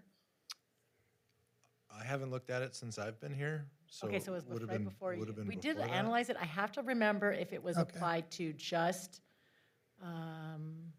where the fees were. Was it in our utility bills? I know we analyzed it. Okay, Maybe in the business license fees, I think. I knew that, but I think we also brought it up with utility bills, and we all What? agreed that that would be. well, I do know if you use a credit card for the state of California, they charge you for it. So I do a bank transfer to pay your property taxes and your driver's license renewals, all that stuff. Yes. Okay, the other comment I have is, as I think I mentioned this when I did the little presentation for the Mosquito and Vector Control District, but we have hired a financial advisor, and it's worked out pretty well for just some little things like building a bond ladder so that, every year certain amounts of money become available to us and we buy another one. And we had participated in the class, and I forget what that stands for.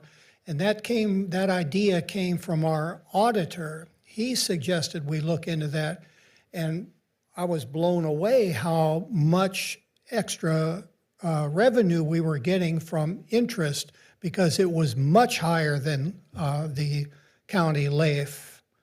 Now, they've since converged a little bit, and I don't know that there's that much more of an advantage, but these are some little things that even when I was on the council, we never knew about or never thought about.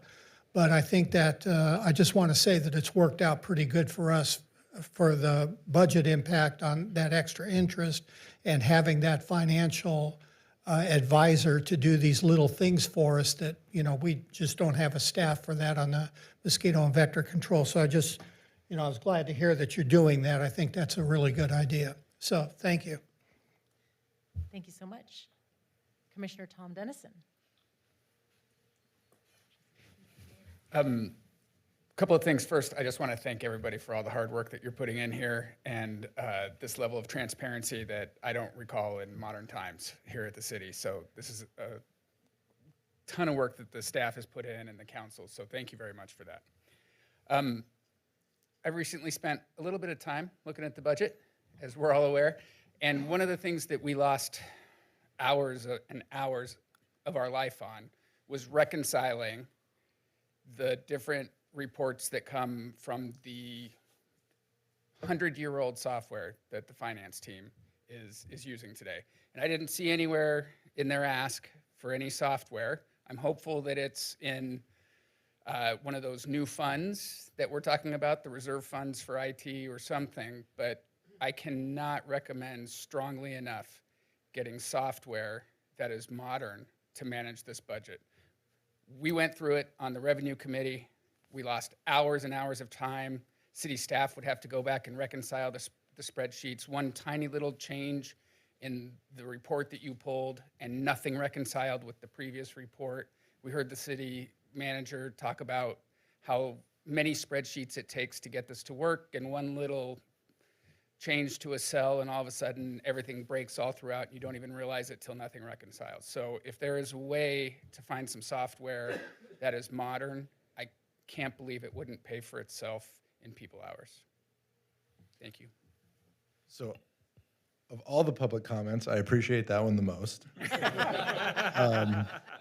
It just so happens that today, Director Wong and I were talking to a software company that we had reached out to for budget purposes. And they told us, yeah, we still do budgeting, but if you want our budget module, you also have to buy our ERP. And we were like, oh, well, that's bad. But good at the same time. The city's been on Tyler Encode. Tyler is a financial software system that is widely used throughout the United States for cities our size and even some bigger ones. They have different versions of their system depending on the complexity of your organization. Tyler is one of these companies that along the way bought up a bunch of other companies and then took their software and merged it into a thing and then sold it to you as the next iteration of the latest thing because they didn't innovate on their own, they just bought other people. And along the way, when they daisy chain these things together, they don't always work, and it's sort of a one-size-fits-all. You buy it, and if you want it to do something that it doesn't currently do for you, that's a level of customization that you have to pay for. I think as we've gone through this process and my conversations with a finance team, we've come to understand that when the city implemented its current version of the Tyler system, we didn't implement it fully. We haven't utilized all of the tools and benefits available to us at our disposal. Pros and cons of that, because Tyler as a system, as a backbone, can be a little cumbersome and problematic and all of those things.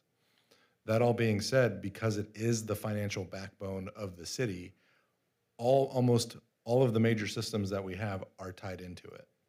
So if we want to depart from that financial system that we're using to run reports and do accounting and AP and payroll and permits and fees and all of the things, it is a significant investment. It is a significant undertaking. We're probably looking at something in the order of years, not months, in order to implement a system like that, because we would still have to operate our current system while we are implementing the new one and adding all of the ornaments to it by connecting it to all of the systems that are currently connected to our Tyler system. The vendor that we saw today was, you don't need all of those other systems, just buy all of our things, right?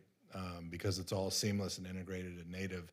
They didn't do what Tyler did, which is buy a bunch of little things and put it all together. They created from a base, and then they've added services on top of that. So it's supposed to be seamless and all the things. We're going to evaluate it. We're going to talk to them. We're going to understand that.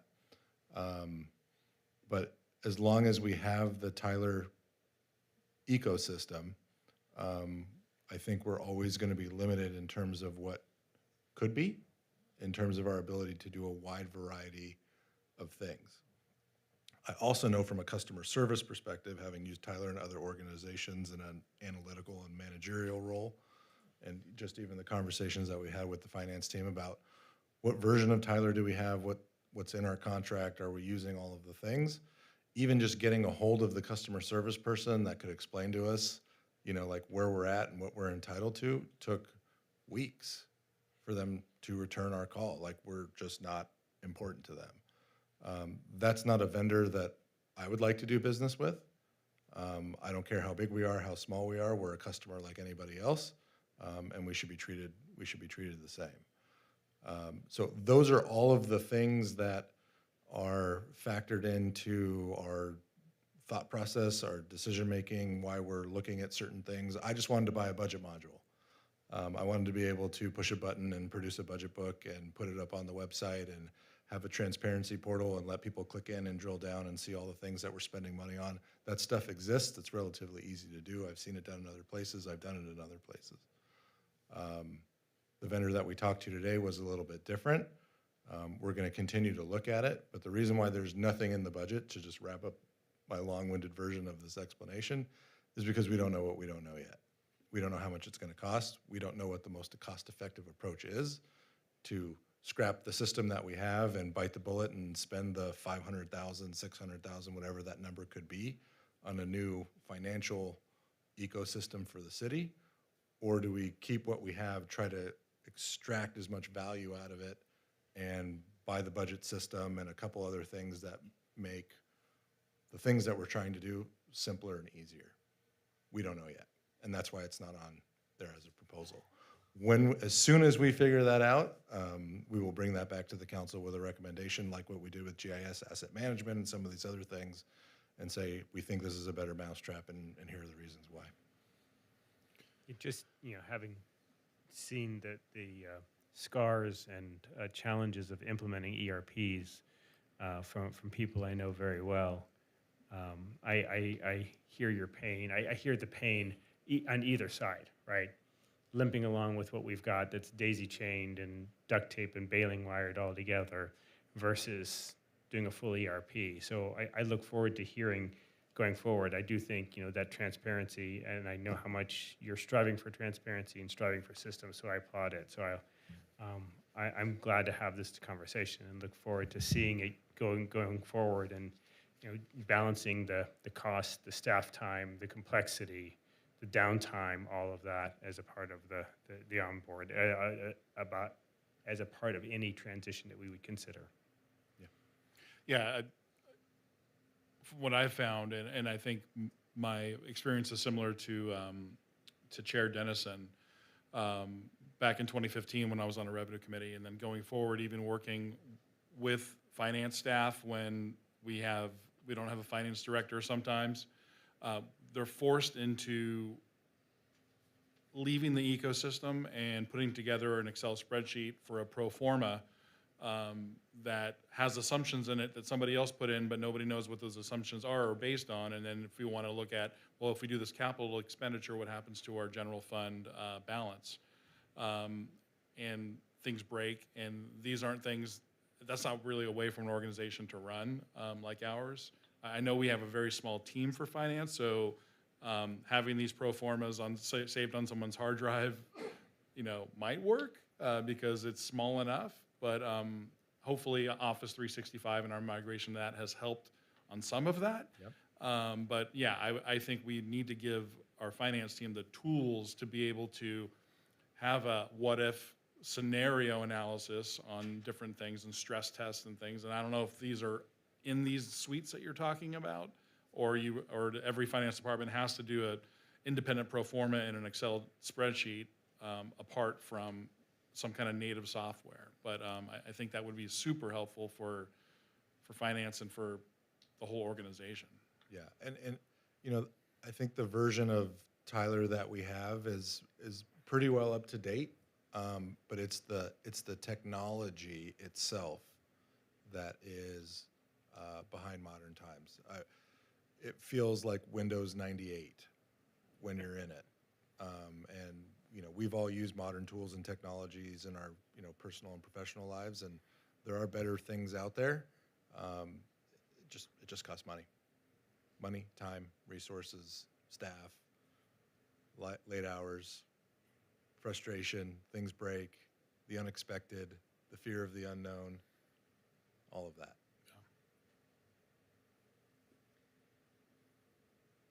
That might have been one of the most important parts of our looking at our finance too, is like where the errors that we see in the future, and I like being able to navigate what we have to look at in the future. I mean, we already know a few things in like capital funds, but this is an important part to even look at our financial situation.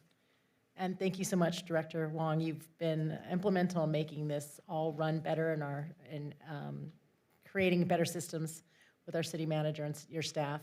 So we appreciate that greatly. And the Revenue Committee for bringing up so many things that they've seen as well. So thank you. Thank you, Mayor. Thank you, Council. Any discussion? I don't think we didn't open, but we don't have to have it. All right, let's do our last department. It's our office administration, city managers, office administration. It looks like we're starting with HR. It's the office administration Okay. division. I saw so many different categories. Yes. There's quite a few to go through. Good evening, Mayor, Mayor Pro Tem, and members of the City Council. Tonight, I will be presenting the fiscal year 27 proposed operating budget for the administration division within the City Manager's office. This presentation outlines what the division does, how it is organized, what the accomplishments in fiscal year 26 were, and the work plan and budget proposed for fiscal year 27. What we do, the administration division provides city's central administrative leadership by overseeing day-to-day operations and helping carry out the policies and goals established by the City Council. In practice, that means coordinating across departments, advancing strategic initiatives, and making sure city government remains efficient, transparent, and responsive to the community. This slide shows where administration sits within the broader city manager's office. Under the city manager, the major functional areas include administration, information technology, human resources, and city clerk, which reflects the city manager's role in coordinating both internal operations and citywide service delivery. Within the administration division, the structure is lean and focused. The work is led through the city manager, assistant city manager, and supported by an administrative analyst and an executive assistant, which means this division is expected to manage a broad range of policy, coordination, and special project responsibilities with limited staffing. Key accomplishments for fiscal year 2026. The division advanced several foundational initiatives. These included implementing a weekly city manager's report to improve city council communication, supporting the ad hoc revenue committee, developing a community issue survey with a consultant, and beginning a long-range general fund financial forecast to better understand the city's fiscal condition. The division also helped negotiate a crossing guard cost-sharing MOU with the Pasadena Unified School District, coordinated 3 emergency operations center activations during winter storms, led implementation of the Planet Bids electronic procurement platform, and supported placement of Measure GL on the June 2nd, 2026 statewide primary ballot. Together, these efforts show the division's role in emergency coordination, in interagency work, and operational modernization and fiscal policy support. This section shifts from accomplishments to the fiscal year 2027 budget proposal. The goal is to present a clearer and more transparent picture of the administration division's actual operating activities and the resources needed to carry out the work plan for the coming fiscal year. The proposed fiscal year 27 administration budget is just under $900,000. The chart also shows no adopted or amended fiscal year 2026 comparison for the division because administration was previously embedded within a broader central cost allocation structure rather than shown as a standalone budget, as Mr. City Manager spoke about earlier.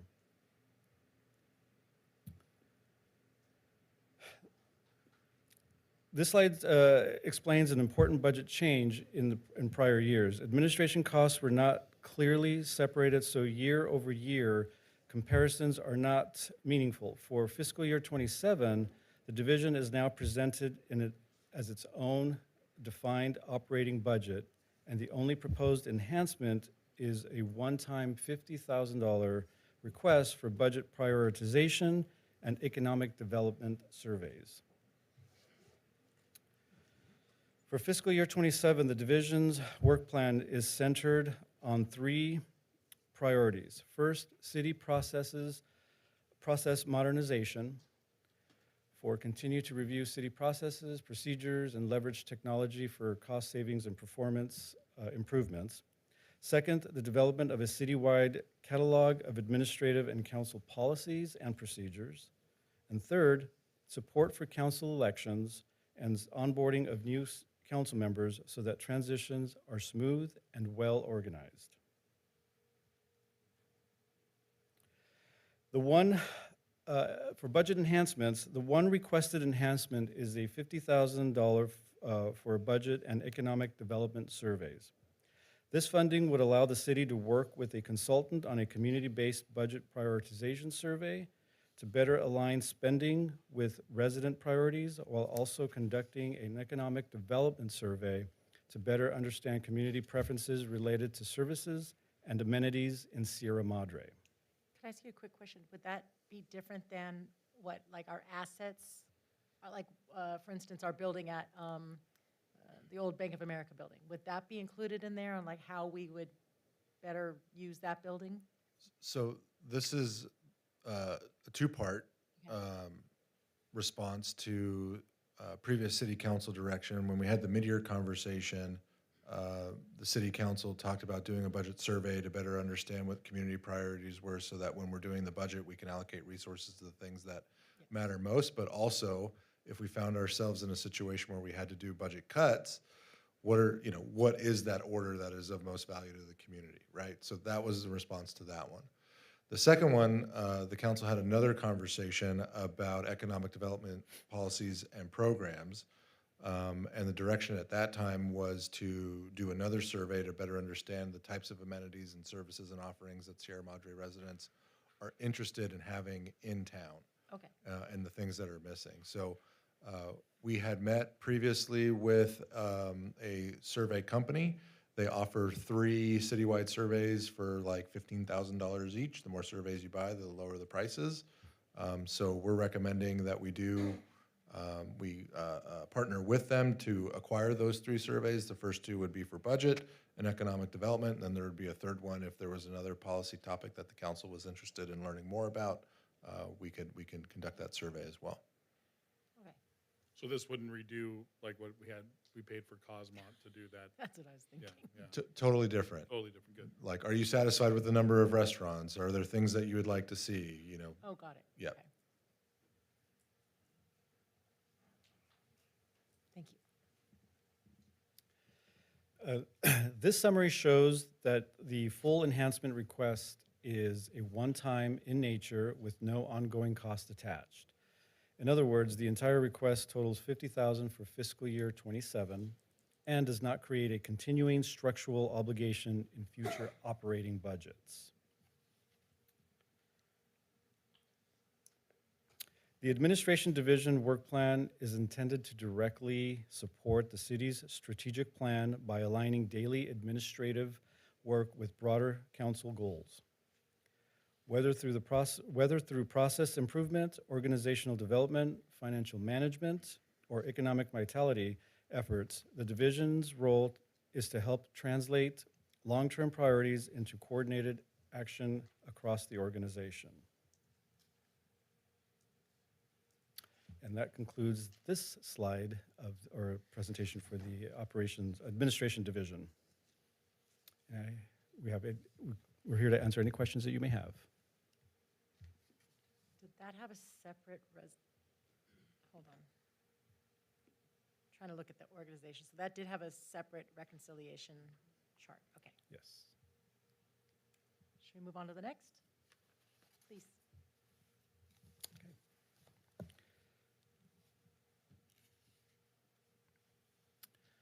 Okay, now I will present the fiscal year 27 proposed operating budget for the Human Resources Division. This presentation provides an overview of the division's role, the services it delivers across the organization, accomplishments from the current year, and the priorities and budget proposed for fiscal year 27. The Human Resources Division partners with all city departments to help build and sustain a workforce that is service-oriented, safety-minded, and equipped to carry out the city's mission. At its core, HR exists to support employees and supervisors, strengthen organizational effectiveness, and make sure that our people's systems reflect the city's commitment to service, accountability, and professionalism. What we do continued is on workforce planning. This slide highlights 3 of HR's foundational service areas. First, workforce planning and compliance includes job classification, personnel rules, regulatory compliance, and the secure handling of confidential employee records. Second, employee support and guidance includes day-to-day assistance to supervisors and staff and consistent interpretation of personnel practices. And third, recruitment and retention focuses on targeting recruiting, improved hiring processes, and maintaining classifications that align with current operational needs. In addition to core personnel services, HR also plays a major role in employee relations and risk management by overseeing workers' compensation case management, return to work coordination, safety audits, and general liability support. The division also administers benefits and personnel security functions while leading the citywide training in areas such as customer service, workplace safety, leadership development, and employee engagement. The Human Resources Division operates with a very lean staffing structure. The division is overseen through the Assistant City Manager and is supported by 2 human resources technicians, which means a relatively small team is responsible for a broad and highly sensitive range of functions affecting every department and employee across the organization. In fiscal year 26, the division made meaningful progress in strengthening the city's risk management framework. Key accomplishments included building a more comprehensive risk management webpage and program providing required and preventative training such as ethics AB 1234, workplace violence, harassment prevention, and backsafe ergonomics.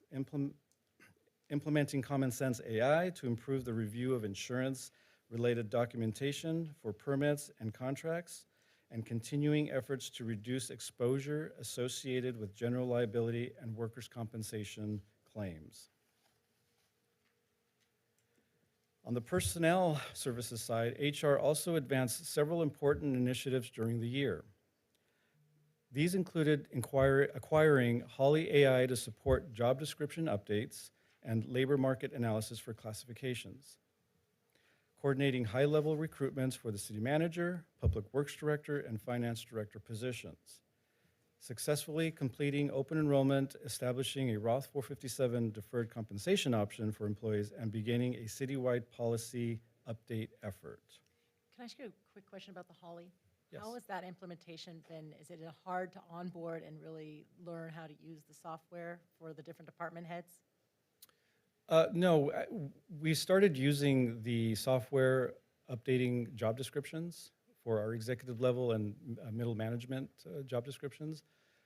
So far, the initial navigation is, can be a little confusing because it's a new program, but once you get going with it and started, it starts to become a little bit easier to navigate through it and use it. So we're still getting some feedback from employees, and we're still working with their support to, and make enhancements to the software itself. But overall, it has provided an easier way to look at our job descriptions, update our job descriptions, and so hopefully in the next month or so, we'll see some more changes on that. I just hear so much about, our new software and our new technology, which is fantastic, but I understand the learning curve of onboarding new technology. And I know that our every department's already pretty taxed, and small but mighty Sierra Madre. And I'm hoping that I don't know if there's an easier way ever to implement programs, but probably the budget year would probably be the best, when they're not so tasked with trying to get their budgets in and doing that. Yes, Thank you. you're welcome. Okay, this section transitions from the what HR accomplished this year to the budget proposed for fiscal year '27. The proposed budget is intended to maintain core HR operations, continue critical risk management and personnel support functions, and support the technology and processes improvements that are increasingly necessary to operate efficiently and reduce organizational risk. The proposed human resources budget for fiscal year '27 is $2,536,786, compared with a $2,476,728 in fiscal year '26 amended budget and a $2,236,000,000 in fiscal year '26 adopted budget. This reflects a gradual increase over time and underscores the fact that HR costs are closely tied to citywide obligations such as insurance, employee support compliance, and legal exposure management, not simply internal staffing activity. This slide identifies one of the most important factors behind the budget increase is the joint powers insurance premiums and employment-related legal fees are identified as major cost drivers, accounting for 13.5%, which reflects an ongoing importance of risk management, claims control, training, and sound personnel practices in helping the city manage long-term costs. For fiscal year '26-27, the HR work plan focuses on 3 operational improvements. First, the division will continue using common sense AI to streamline the review of insurance documents required for permits, agreements, and contracts. Second, HR will support the implementation of a new citywide records management system to improve transparency and document control. And I believe the city clerk's slides will have more information on that. And third, Holly AI will help staff collaborate and with department heads on job description updates and market-based compensation comparisons. The Human Resources Work Plan directly supports the city's broader strategic plan by improving internal processes and strengthening the employee's experience across the organization. By reducing liability risk, supporting recruitment and retention, improving service delivery, and fostering a strong workplace culture. HR helps provide the internal capacity the city needs to meet council goals and maintain high-quality public service. And this concludes the fiscal year '27 proposed human resources operating budget. I am happy to answer any questions. How much was the JPIA increase in premiums? For this upcoming year, the preliminary reports that came in earlier this year were about 12 to 15% increase in insurance costs, which overall will increase our annual premiums. We don't have the final numbers, but those are more than likely Are those going to be. costs the whole fund except the whole organization except, or were those our costs? Well, the costs are statewide. The That's what I'm increase of getting 12 to 15% are statewide. So they're billing us based on their exposure statewide. Correct. And the total cost of that is about $200,000, which is a significant increase. And we went back and we took a look at it, over a 5-year period, and we're, essentially double where we were 5 years ago in terms of our insurance premiums. One of the things that we've been talking about is doing a comparable analysis of where we would have been had we stayed with the JPIA versus the current CIRA insurance pool, and would we be sort of comparable in terms of our outlay when it comes to this? One of the things the city should also consider is, we have very low claims and low claims exposure. And right now we are absorbing cost based off of the experience of the insurance pool, which Sierra Madre is not a contributor or a driver of that increase. We're essentially underwriting the cost of other people's bad experiences, and we're a price taker on all of that. One thing we could consider down the road is maybe a more of a self-insured type model with the catastrophic sort of umbrella coverage, but because we have low claims experience, we buy our own policy based off of our own liability. And that could be a potential cost savings, and we have our own third-party administrator and move away from the pool, but yet have that umbrella coverage if we're exposed to a claim over $1 million or whatever that might be. That's when that benefit would kick in. I think it's worth exploring because we can't continue to absorb 10% increase after 10% increase after 10% increase when our own claims experience doesn't show that we're actually a net beneficiary of all of that. Right. I remember when we made the change at the time from the JPIA that it made sense then. Sure. It was a very significant savings then. Yeah, and every so often I shop my own car insurance, right? And I'm, with State Farm, all of a sudden Geico's offering me a better deal. I'm going to go to Geico. I'm with Geico, and then, Farmers wants my business, and we're all doing that. But, in a governmental setting, sometimes we just kind of set it and forget it, and we take the price and we move on. I don't know that this organization can continue with that. We should reevaluate it. I think we're at a 5-year time frame, and it's appropriate to do so. So such umbrella policies are available. Yes. Any more questions? I just had a little bit of a comment. I understand that the Human Resources Department has a little bit of a congratulations here. We've got one of your employees who is getting a master's degree on Saturday in public administration with a concentration in human resources management. Yes, that is correct. Joseph Nosrat will be graduating this Saturday, and congratulations to him. Congrats. And I know he's not here, but while we're doing the Oh, he's congratulations. He's right here. No, I was switching gears, sorry. Yeah. Oh, he is there, sitting right next to him.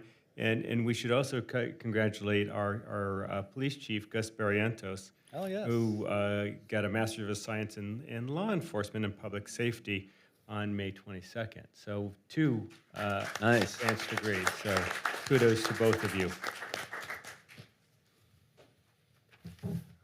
Where's the Holly AI expenditure being costed? In HR. Okay. Yeah.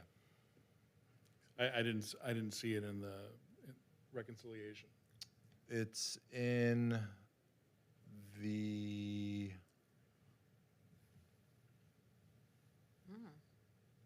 So you won't see it on there because it's in the other contract services line, and we already had a budget that was large enough to absorb the cost. So here you're only seeing the net increase. If there was no net increase, it didn't show up, and the council already approved it. So you won't see that discrete line item. And we also saved 80 grand on a comp study. And we also save $80 grand on the Because comp of- study. Right, which is where the Holly savings or the Holly cost was.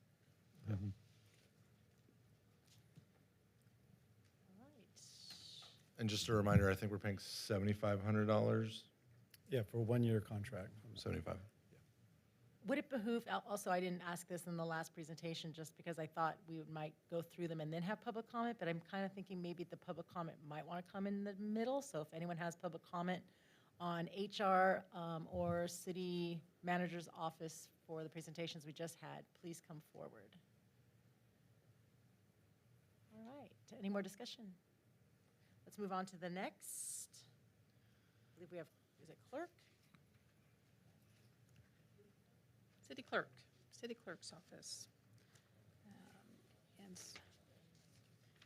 So this evening, we will be discussing some of the things that the city clerk's office does and what we do, currently just me, in the city clerk's office. And so I feel that it's appropriate to call it small and mighty.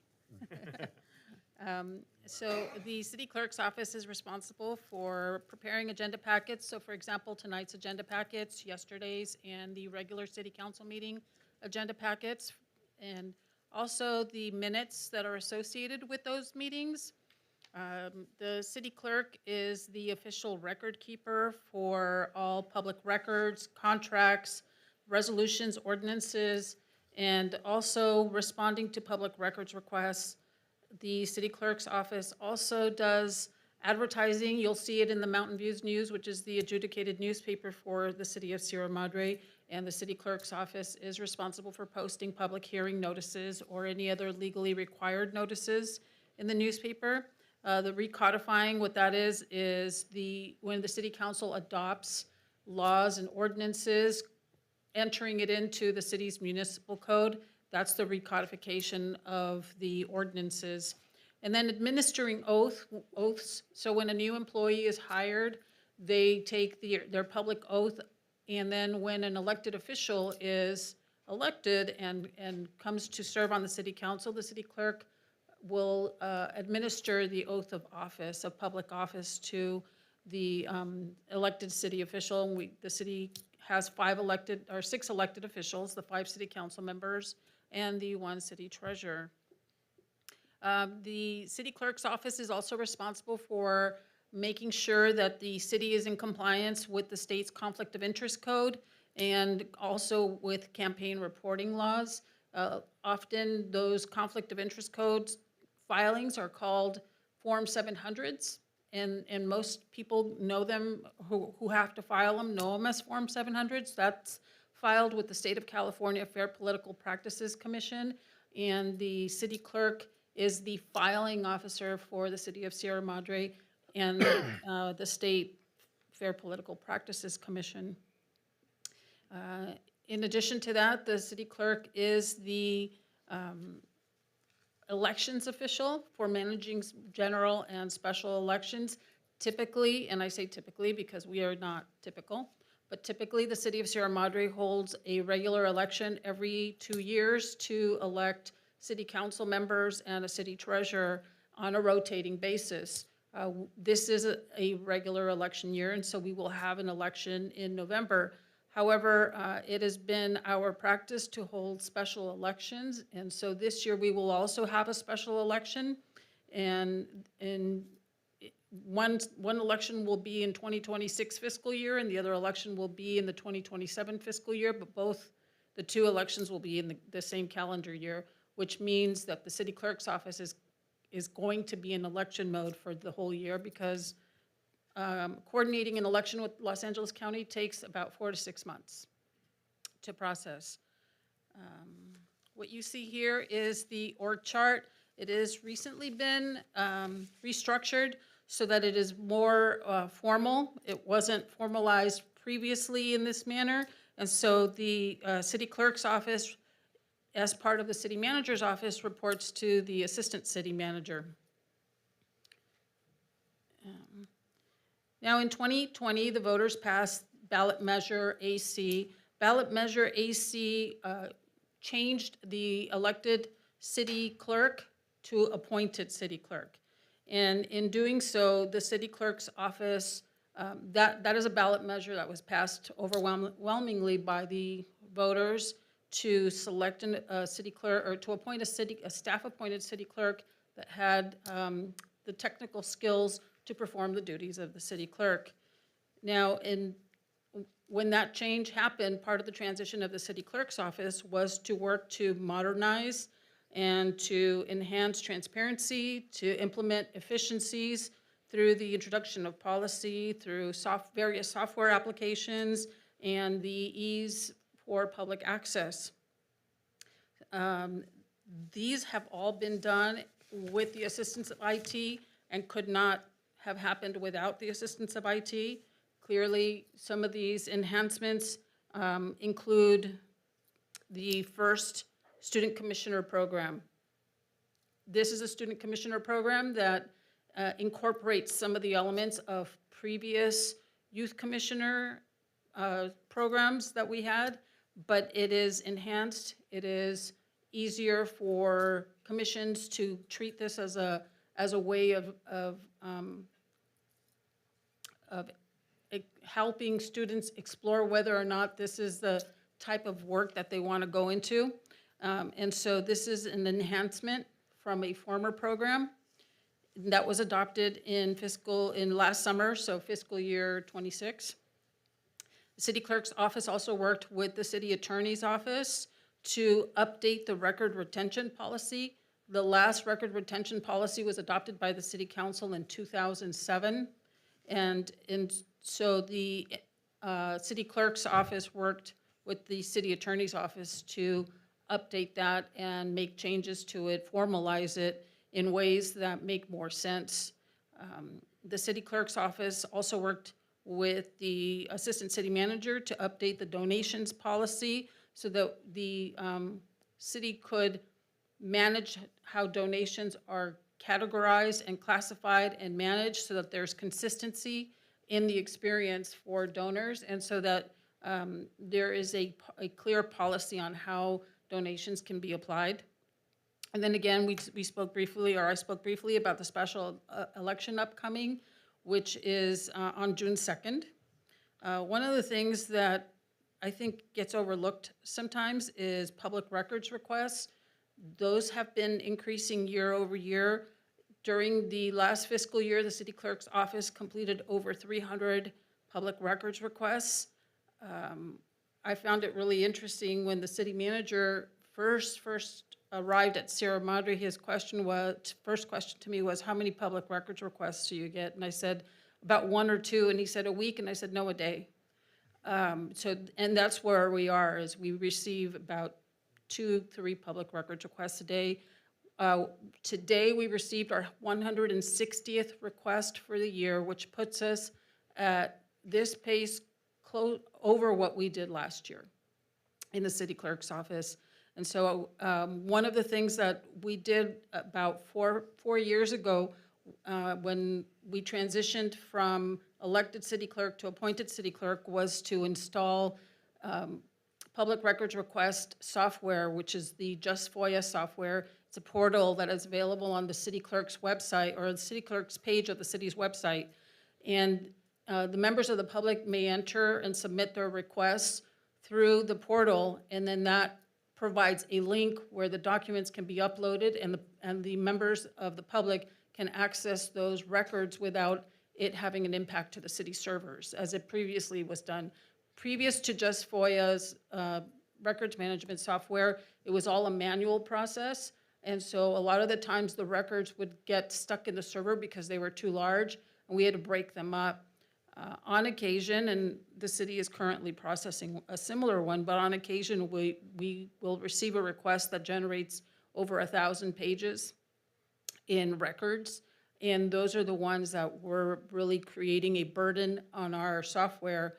But through the implementation of Just FOIA and working in conjunction with IT, we were able to identify ways to create efficiencies and to reduce some of that burden on the city software systems.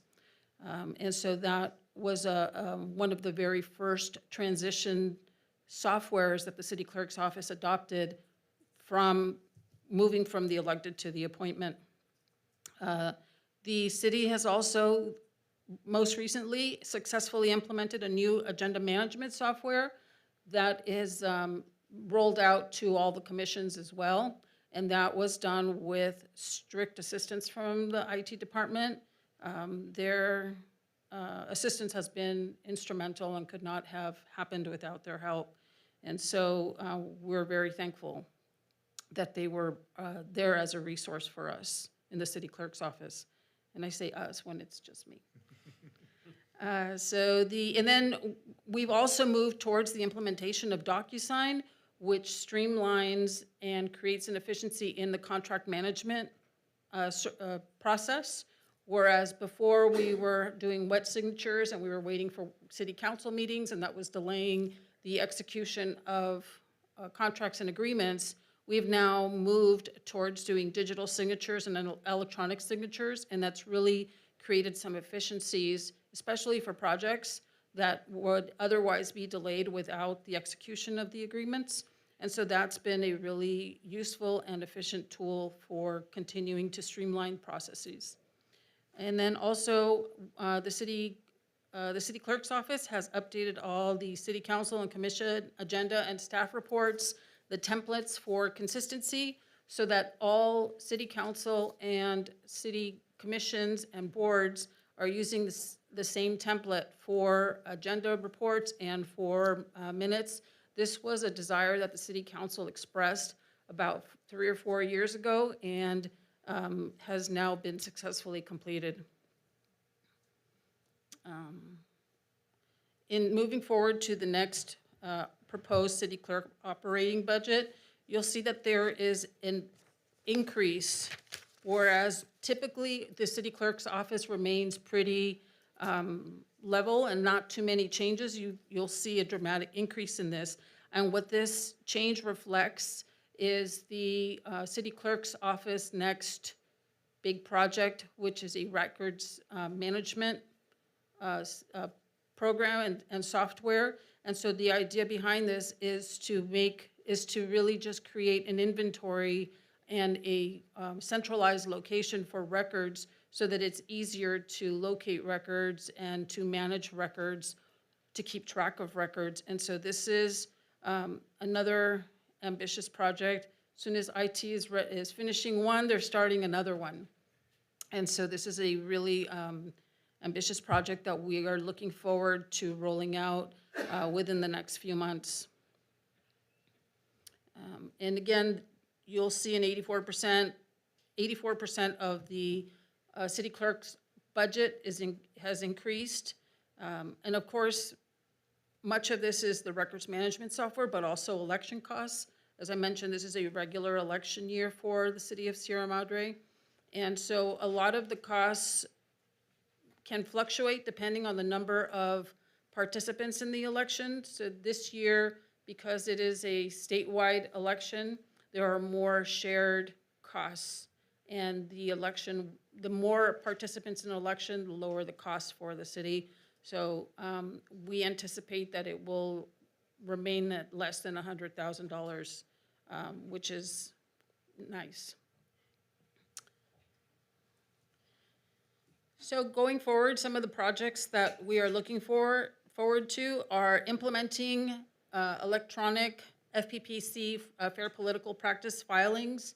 And this is something that we've been doing manually and collecting papers. The FPPC has moved effective last year to electronic filings, but a lot of cities are continuing their paper practice except for city council members and planning commissioners.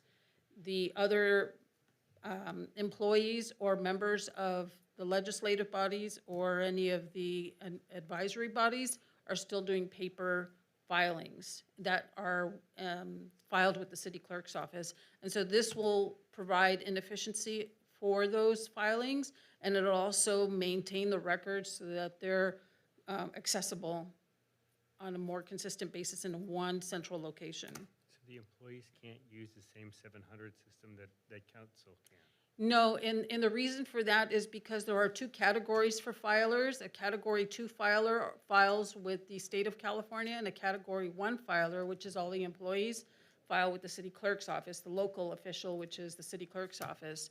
And so there really are two ways to do filings depending on where you are on the list, where the person is on the list.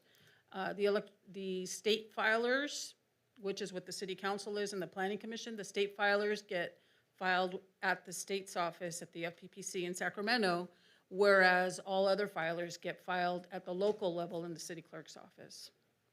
And so they've implemented an electronic filing system, but the city clerk's office in Sierra Madre is still using paper filings. It's not an option that you could pay a fee to the state to use the same system?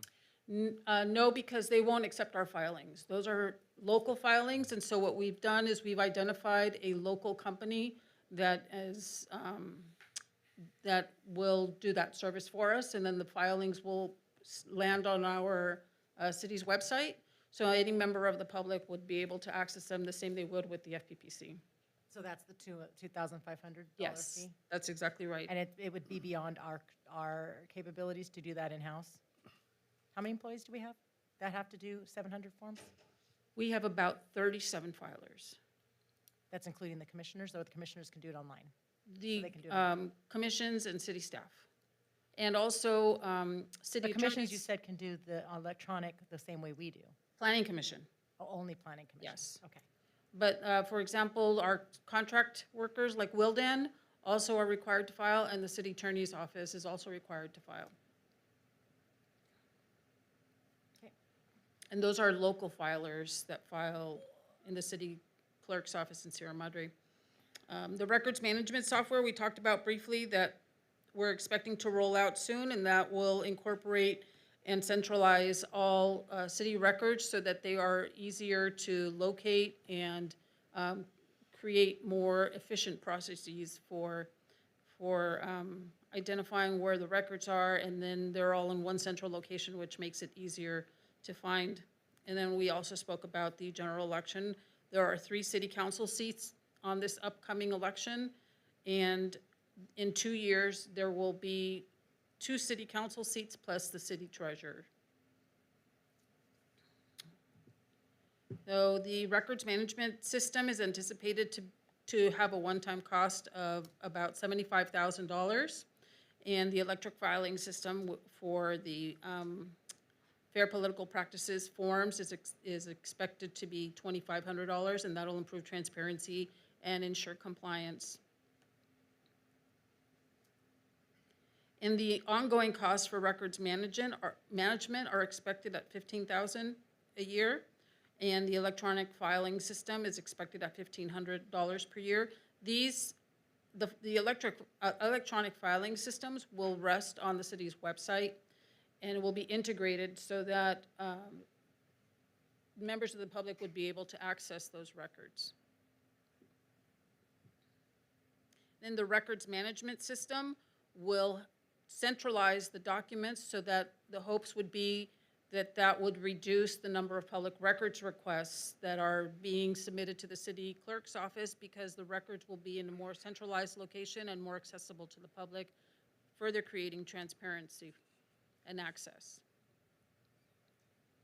The strategic plan correlation on this is the community enrichment by way of communication and collaboration across a number of groups, and this is to provide access and public education and allow the community to have access really to key community issues.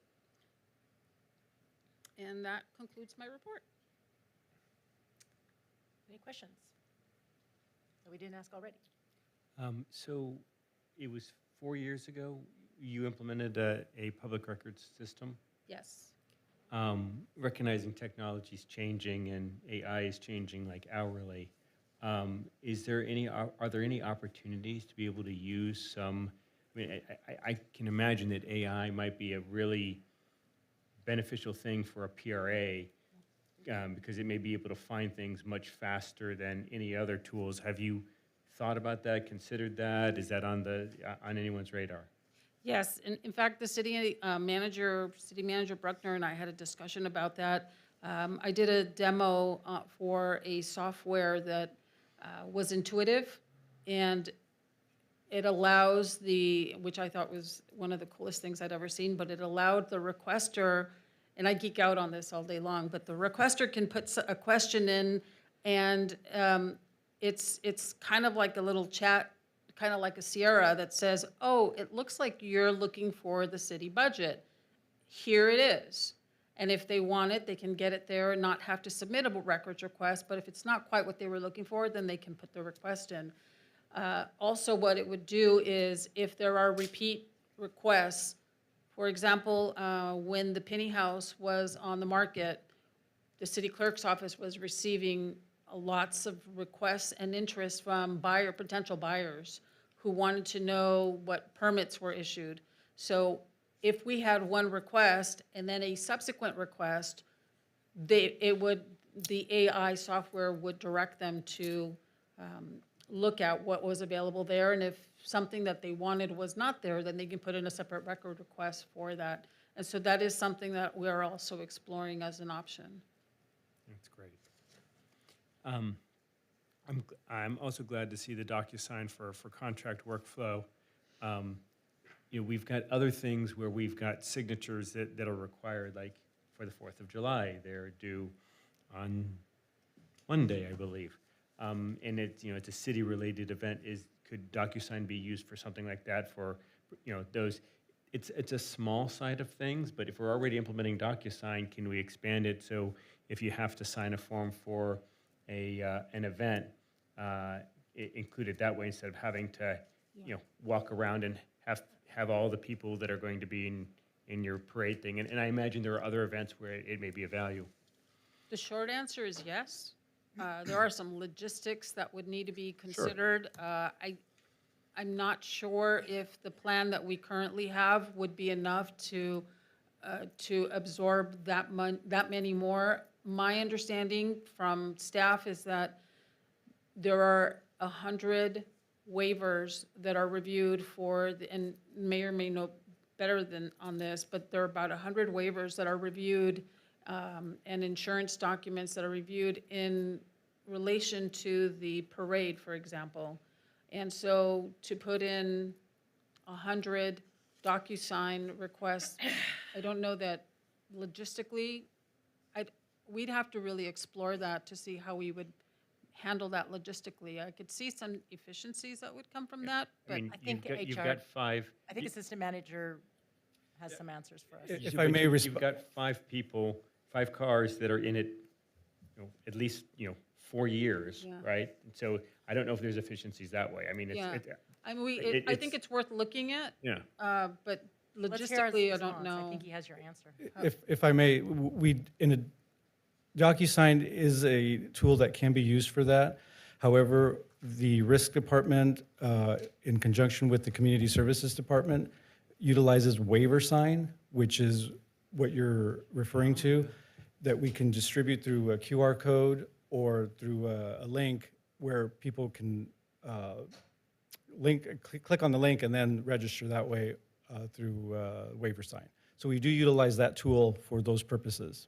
But we're not this year for the July 4th. I'm curious why, for that one, it's different than others. No, we should be. I mean, I know that that's something that's been happening on the back end with risk and community services.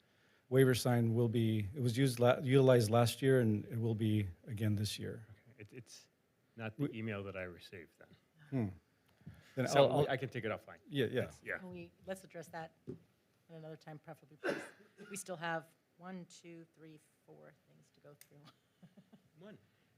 Well, we have 3 other reconciliations. So, all right, any questions? Public comment? Discussion, all right. Let's move on. Thank you, Madam City Clerk. Appreciate it. And so the reconciliations for city attorney and city council and treasurer and non-department. Yeah, we didn't provide a presentation for them because there wasn't a ton of movement. We're talking like $15 for a stipend and some of Okay, the other things. So perfect. we can skip that or we can go through it. It's the council's pleasure. We'll ask the question at the time after IT. See, they save the best for last. Backbone. backbone of it all. You just stole my joke. Oh, Um, Good evening, Mayor and City Council. Thank you for bearing with us through these presentations. It is my honor to be here. I have worked at many organizations. This is only my second time ever having the opportunity to present to Council the IT's budget, which I think is wonderful and great for transparency, and so glad we're doing this. But this is the last presentation, so let's get through it. So first, what we do, this is right from our mission statement, so I'm going to go ahead and just read it. We empower citizens and city staff to innovate through the use of technology and to increase the rate of technological advancement to better serve our community. And for me, what strikes me the most is basically the rate of innovation and the rate of improvement. And to the extent that we can innovate faster, we're going to be further and just do better over time. Next, we have our information technology chart. As you can see, we are perhaps the smallest and maybe mightiest department. You have 100% of the IT department here with you today, as well as our communications coordinator. And our department, of course, reports to our assistant city manager. And we're going to go through a list of our accomplishments. And these are both IT and communications. First one that we're going to go through is the cybersecurity improvements. We have implemented basically endpoint protection and managed response. The big highlight here is that we don't just reactively look for issues within our network. We actually have a managed team that is looking 24/7 at activity and things that look suspicious on our network. And this is a step up from your regular support that, unless you know what it is not immediately obvious. The next item on the list is our new city website. This is a huge undertaking with a lot of departments involved, a lot of collaboration between the community, the department liaisons. As far as I can tell, the reception of the new website was incredibly well received.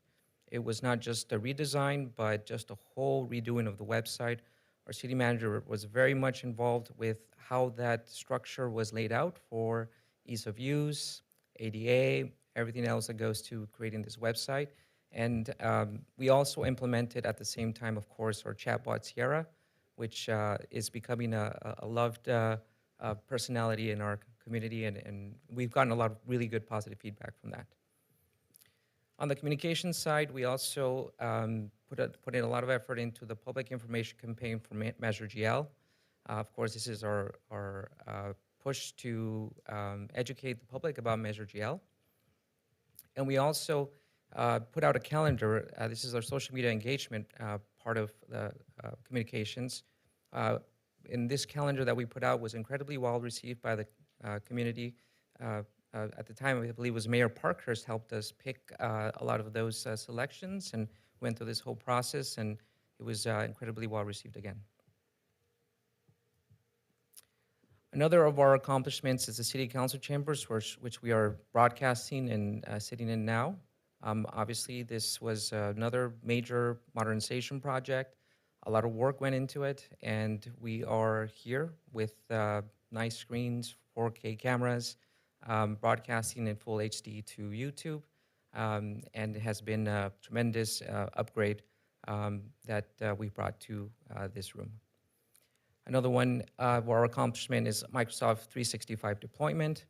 This was a multi-year project that culminated this year, or 2026, accomplishment 2026. Basically, this is the foundational step to get us into the 21st century as far as email and some of the other security enhancements that you're going to see throughout this presentation. We also helped select and implement the agenda management system. As you know, this is how we streamline our agenda process and enhance transparency. And another communication item here, we did a lot of wildlife outreach. And this communication basically was developing the calendar and some other things related to communications. All right, so let's talk about our operating budget. The main thing I want to point out in these slides, you can see a difference between the adopted 2026 and the amended 2026. That roughly 128,000 difference is due to the allocation of PEG funds for the chambers upgrade. So that's where that variance comes from. And as we'll explain in the next slide, we also saw a slight decrease fiscal year 2027 proposed. And I'll get into some of the details as to why. Overall, we saw a 1.3% decrease, and this is primarily due to aggressive renegotiations of existing contracts. We don't sit still. If we know that technology is changing, there's more competition, better products, we always like to look at our contracts and see if there's a savings. One of the most significant was 45% decrease in our voice over IP contract, which was something that we did bring to council. And that is just one example of many where we are actively looking at ways to save taxpayer monies. We also implemented strategies of just modernizing technology and using more state-of-the-art technology. There's efficiencies in that. And as we sunset legacy enterprise software platforms, obviously that's another cost-cutting measure that we take very seriously. This is something that we are just constantly doing in order to, improve and create efficiencies long-term. And I don't want to say it, but it's a little cheesy, but we are doing more with less, and we really try to reinvest where it's needed most. I love that you refer to your budget, or the budget for the city as the taxpayers' dollars, so thank you. It's not cheesy at all. And Thank you. It's Thank you. great. Appreciate that. All right, moving forward, the work plan for 2027. Some of these might be recapped. I think other departments included it in their budget as well. Starting with the JS asset management system. This is us supporting basically their whole deployment of an asset management system. This is going to be a fairly complex undertaking. We are already helping them with exporting data from the old GIS system and creating certain structures for them. This is going to be an ongoing effort, and of course, we want to help all departments, but GIS is happening now, so that's something that we're undertaking. The next item is CM implementation. The way that I like to describe CM is basically an aggregate of all the events that happen that are related to security into a concise aggregation of all these alerts that help us make better decisions about cybersecurity, events, hacks, security threats. It's a pretty complex system, but it just makes it easier for us to manage everything that's happening on our network. Obviously, library support is ongoing, and we are building the preliminary infrastructure for that building. And this is the first chance I've had to build a data center from scratch. We are doing everything we can to make it state-of-the-art. We're being incredibly meticulous about the way we set up that room. And there are certain deadlines that we're trying to meet. So we've moved very quickly, but we're thinking today, tomorrow, and well into the future. So we're very excited to roll that out for the library. And there's a couple of items here. Maybe I'll kind of pull out a little bit and say that as we talk about security initiatives, these are layered approaches. So one technology builds on the next, and think of it as a layered approach. So, for example, the multi-factor implementation, currently we have the majority of our executive team accessing some form of MFA.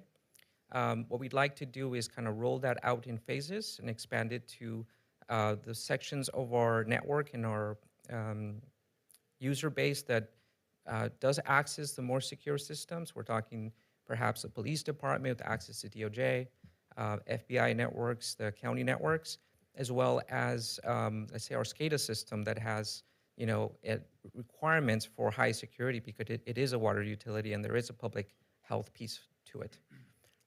Moving on to SSO, single sign-on. This is one of those rare opportunities where we increase security but also add convenience. We increase security by having a single sign-on that's authenticated and verified, but our staff ends up using one password for multiple systems. So it's a win-win for both sides, and it's something that is pretty industry standard that we're going to roll out next year. Obviously, AI, other than cybersecurity, AI is probably one of the most talked about initiatives. Sometimes it's overutilized, but in my opinion, AI is going to transform everything that we do, and I think Councilmember Parker said changes every hour. I don't think that's far off. I think the changes there are significant and fast, and we're always going to be looking to AI to streamline processes and try to bring efficiencies to the city. And these are real efficiencies that we are seeing today. This is no longer theory. This is no longer. We hope that it does this. It's actively helping us do business today. ADA compliance implementation, this is something that we have already foundationally embedded into our website, where we're looking to continue those efforts. We are spending extra time to modernize all of our PDF documents to ADA compliance. And as we go through the budget in a little bit more detail, you'll see some of the requests that we have to support this effort. We also want to try to do better with our visual media and expand some of our resources. And you'll see this with some of the drone requests that we have and high quality photography. So we're really trying to ramp up our social media presence, and really our visual media expansion just has a lot to do with this extra resource that we are looking to get this year. And then public information, basically, as it relates to public information, we want to always provide clear, factual information on key initiatives, and our communications coordinator is key in making sure that the message is always clear and that we're always giving our best and providing accurate and good information. All right, next we are talking about budget enhancements. First, I'll just briefly talk about the desktop refresh project. This, although it's labeled desktop refresh, can also include laptops. And this is simply replacing a quarter of our fleet every year so that our replacement cycle becomes 4 years. This obviously refreshes old aging hardware, out of warranty hardware, and it just keeps everything fresh and up to date. And then the cybersecurity project, again, we're talking about CM. This is the aggregate of all the alerts and just better decision-making for cybersecurity, ransomware, unauthorized access, all those types of events. A very important project, and now with O365, I think we are where we need to be to make this happen. The data center refresh project, this is an initiative to basically expand our bandwidth at our core. As we add more services, we connect more servers, more workstations, add additional systems. We need a faster, better backbone, and basically we'll be upgrading from 1 gig to 10 gig at the core, and this will alleviate some congestion that we see sometimes at peak times. It's just an investment in making our core reliable and fast. IDP implementation, this is one of the security layers that we talked about. Basically, this is our, let's call it our cloud identity that proves who we are to the world, and it's the single source of truth for authentication. Very important step in the layer of security, and this also aligns with FBI criminal justice information systems and some of the policy requirements that they're making police departments, and by default our organization, we need to follow these guidelines and make sure that we implement such services. Again, reiterating SSO, single sign-on, basically one login for multiple platforms. That one login, of course, is authenticated and verified, and this is kind of a build-out of our Office 365 as it relates to Microsoft Azure and Active Directory, now called Intra ID. But long story short, this is basically a security enhancement that is going to happen next year. CTNA, basically this is the evolution of VPN. There is, again, a criminal justice information services compliance requirement for this. And if I can just, a brief example, old VPN would be, there's a lock on your front door, you open the door, you have access to the whole house. CTNA is basically every room has a key, and every time you enter a new room, you are basically verifying once again. So it's just a higher level of security, better controls, better management. Doc Access is the application that's going to allow us to automate the ADA compliance of our PDF documents. There's going to be a direct correlation to our city website. This is something that we are starting next year, and this is, again, to meet the requirements that exist for ADA compliance that are being brought on by DOJ. And then the water billing printer, dedicated printer. Right now, we kind of have a shared resource. Sometimes we got to stop prints. It's just a dedicated printer for our water department. Along the same lines, planning workstation. Planning now has a ton of functionality. We have Excel, we have a lot going on. They need a new station. It's going to be a little bit more robust than your standard desktop because it does a lot more. Typically comes with a larger monitor for better visibility of plans and other things. It's just a more specialized application. And then next is our drone and aerial photography. Really quick, that would stay in your department versus be charged to planning department because it has to do with technology? So Uh-huh. typically departments will come to us for these types of requests, and we will put it in our budget. We are an internal services fund, so we take care of the departments, and they can come to us for those requests, and we budget accordingly. Got it.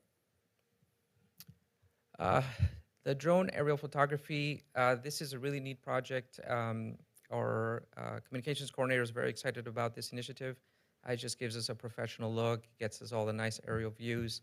There was already some work that was started with the library before and after the construction, and we just want to really expand this and make use of the wonderful technology that is drone photography. Does that person have to also get the certification from FAA? Yes. If they're, we are going to get a professional FAA 6? license. So you're going to contract it out? Correct. So we couldn't, it's not something that we could use the drone from the police department. This is going to be more specialized for our... Correct. Correct. They would likely have expertise. There's some artistic part of it that is also, part of the photography, and we will be looking for somebody that does really great work, and you'll see some of these enhancements on the website and social media, et cetera.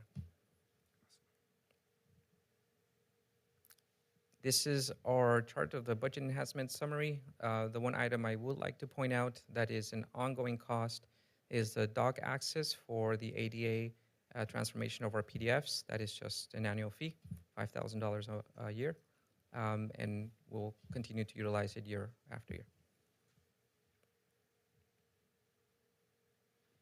And again, strategic plan correlation. I think the big word here is innovation. We try to innovate as much as we can. We are a very small department, and I think that if we don't innovate, we just wouldn't be able to do what we do. One thing that I also want to point out is that you've heard from all the departments, and in some ways there's a benefit of us going last because I don't think I heard a single presentation where IT was not mentioned in one of those other departments. And I think that's a testament to the collaboration and the assistance that we provide to all the different departments and how well we have responded to the needs of the organization. And with that, that wraps up my presentation. Thank you again for your time and, as always, for your support. Any more questions?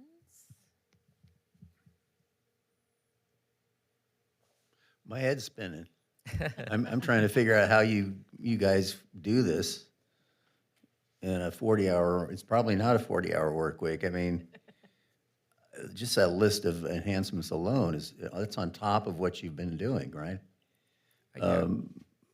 Are you or do you get help when you're working with another department? Are the employees in the other department working with you and sharing some of the labor, or is this? Or are you just going in there and kind of just jerry-rigging everything on your own? I have to give credit to the team in IT, specifically to Christian Elgato. As it pertains to IT, he is just an excellent worker. Certainly makes my life easier and has been absolutely phenomenal. There is... we've been working together for many years, and there is quite a bit of synergy that I think we have, and our communication style is very open. We're very honest with one another. But going back to the departments, what I would say is that we also get along very well with other departments. And I think when the departments know that you have their back, that collaboration just happens naturally. Um, and as far as we often work very late, and we often work weekends, and we often work, That's what I figured. police department alone, there's a shift that starts at 6 p.m. And, often officers, as they're starting their shift, have questions, need help. There's after-hours presentations, there's on and on and on. So I think remote work has helped a lot, so we can check on servers.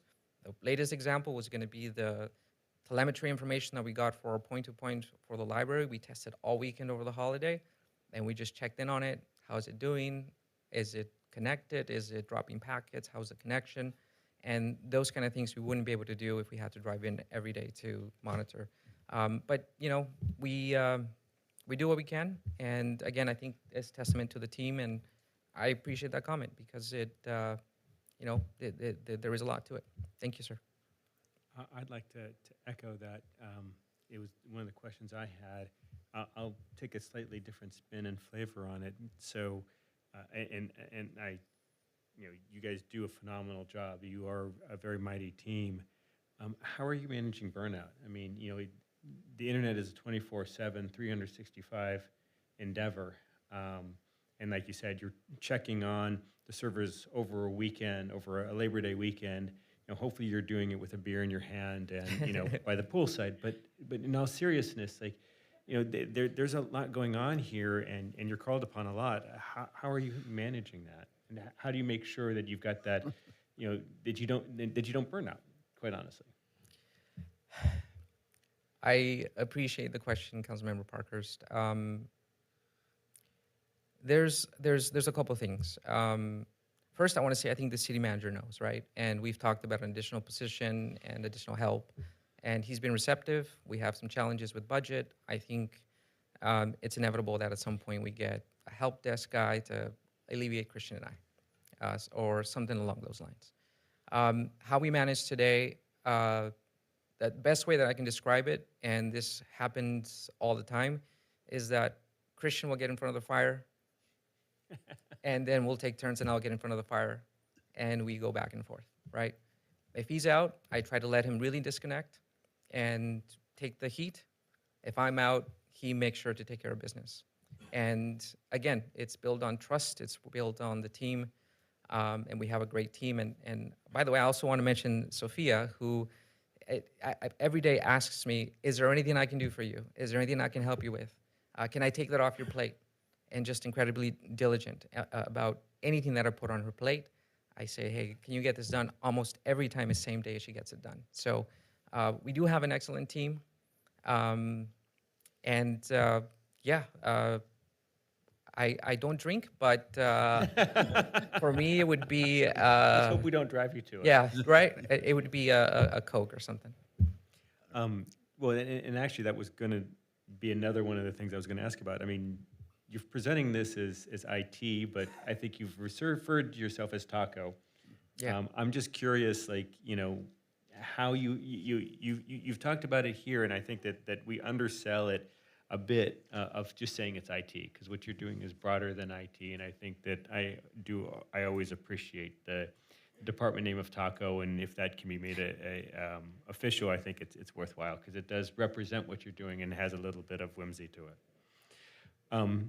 I had a question about the water billing printer. Why don't we go paperless? Like, how could we get to that and be able to pay, the water bills? I mean, you can pay it electronically through your bill pay, but you can't get it through bill pay, right? You have to go in and send you a check for it. What's the future for making our payments electronic? Yeah, that's a great question. I've pushed on that for as long as I can remember. I will say that the pushback that I most often get from the folks that are kind of in the trenches is that our community is an older community and perhaps not as open to digital and online. I would like to test that assumption and see if we can just do more and maybe explore this a little bit further. I think that there are always opportunities for that development, and I think with our current city manager, I think that's more of a possibility. I hear our finance director kind I of do sneaking up realize behind me, that so maybe he has people something to still add. use the box outside every time. Like, we still have a drop box outside for a reason. Is your question forcing everybody to go paper? No, no. I think it's an option. No, No, it is. I- I don't get paper water bills. Me either. okay. But we have a high population of aging, is what he's saying. No, and no, they I don't get live paper for water that. bills. And they drop it off in the box. But we with don't- their checks. So you get it through email and you're able to pay for it. You did, but I then have you have auto to. pay set up and everything's, Perfect. yeah. Okay, then I need to look That's an into that. option. Oh, yes. Councilmember Parhurst, so out of the 3,800 accounts, still about 2/3 of the account holders, they insist of getting paper bills. So we have to, exactly as you said, we have to print them out, we have to mail them, versus, we send them a PDF bill. So, yeah, only 1/3 is being sent via email. All right. Then the last question, so you've talked a lot about the setting up the data centers, both at the library and the new 10 gig one. How are you looking at local versus cloud storage? Like, there's a lot of, Amazon Web Services and similar type services. Can you talk a little bit about why here, why on-premise? What's the strategy and the rationale for that versus outsourcing it to, something that's in the cloud? Yeah, great question, Councilmember Parkhurst. So recently with the Office 365 migration, on the cloud becomes a possibility. So basically it was building the foundational steps to get to that point. With the advent of OneDrive in Office 365 and SharePoint, that becomes a real possibility. So that's something that we're actively exploring. We hope to roll out SharePoint and OneDrive and all the different abilities of Office 365 in the next fiscal year. But I think that's where everything is headed. There's some benefits or major benefits to that. And we've also prepared the infrastructure for that, right? So if everything's on the cloud, then we better be sure that we have incredibly reliable internet. And so to that point, we've actually created redundancies both at the police department, city hall, and kind of by proxy with point-to-point to the library, it will exist there as well. So all those foundational technologies are now in play. I think at this point, cloud becomes a real possibility for files and for everything else. So, and keep in mind, there's also opportunity for other things that are related to cloud services that are now opening up because of Office 365 and all the security enhancements that we're anticipating. So, Great. Do we have any public comment for our IT department? Seeing none, I don't know if we have more discussion, I'm always impressed because when I work for, my job, if you don't know, is in career tech education. So I look at every single industry and what the trends are and what that cost is and how much it is. And it always surprises other people why IT departments are expensive but mighty, because they cover every single department and they cover our new infrastructure. And coming from a school district that was hacked and had everything shut down, I feel the most safe in our city. I know that you guys are the absolute best. And when I have questions about anything else, you are just highly capable and you do a great job of collaborating with every single department because they know they can trust you and rely on you and vice versa. And I just love the way that our whole city works together. And you guys collaborate, and even with a slight competitiveness, you're still very collaborative. So appreciate all you do. thank you so much. Really appreciate the kind words. And I just want to say that, the support is felt from council and from our management team. So thank you again. Well, great teamwork, everybody. Does anyone have any closing comments on our process, on tonight? Finishing comments, questions? Might be just worth talking next steps going forward, just to summarize for all of us and for the public. Yeah, so this is still the council's opportunity. If there are any adjustments that you would like us to make to the budget in any one of the departments, we're happy to receive that feedback. We'll go back and make those changes. You don't want this project, you want to increase this thing, you want to add whatever. We can make those adjustments between now and the public hearing that we're tentatively scheduled for the second meeting in June, which is June 23rd, if I'm remembering correctly, for city council adoption of the fiscal 27 budget. Yeah, so the last thing I want to do is, and it may have sounded like last night, micromanage Director Dickinson's department. But I would really like to make sure we take a deep dive into that lease replacement of vehicles. Let's put it that way. Yeah. And if nothing changes and it comes back to us, as long as I know that there's been a deep dive into the fiscal responsibility of when to replace a vehicle and if we should replace so many at one time, I'm fine with it. But again, I'm not trying to micromanage, but that's one thing that kind of stuck out to me. But I understand there's upfitting and there's other costs associated with that $260,000. But Yeah, and we can include that in the staff report for the proposed budget and analysis of all of that. fantastic. And if it comes, I'm not saying it better go, the number better go down. I'm just saying I just want to make sure there's due diligence there. Understood.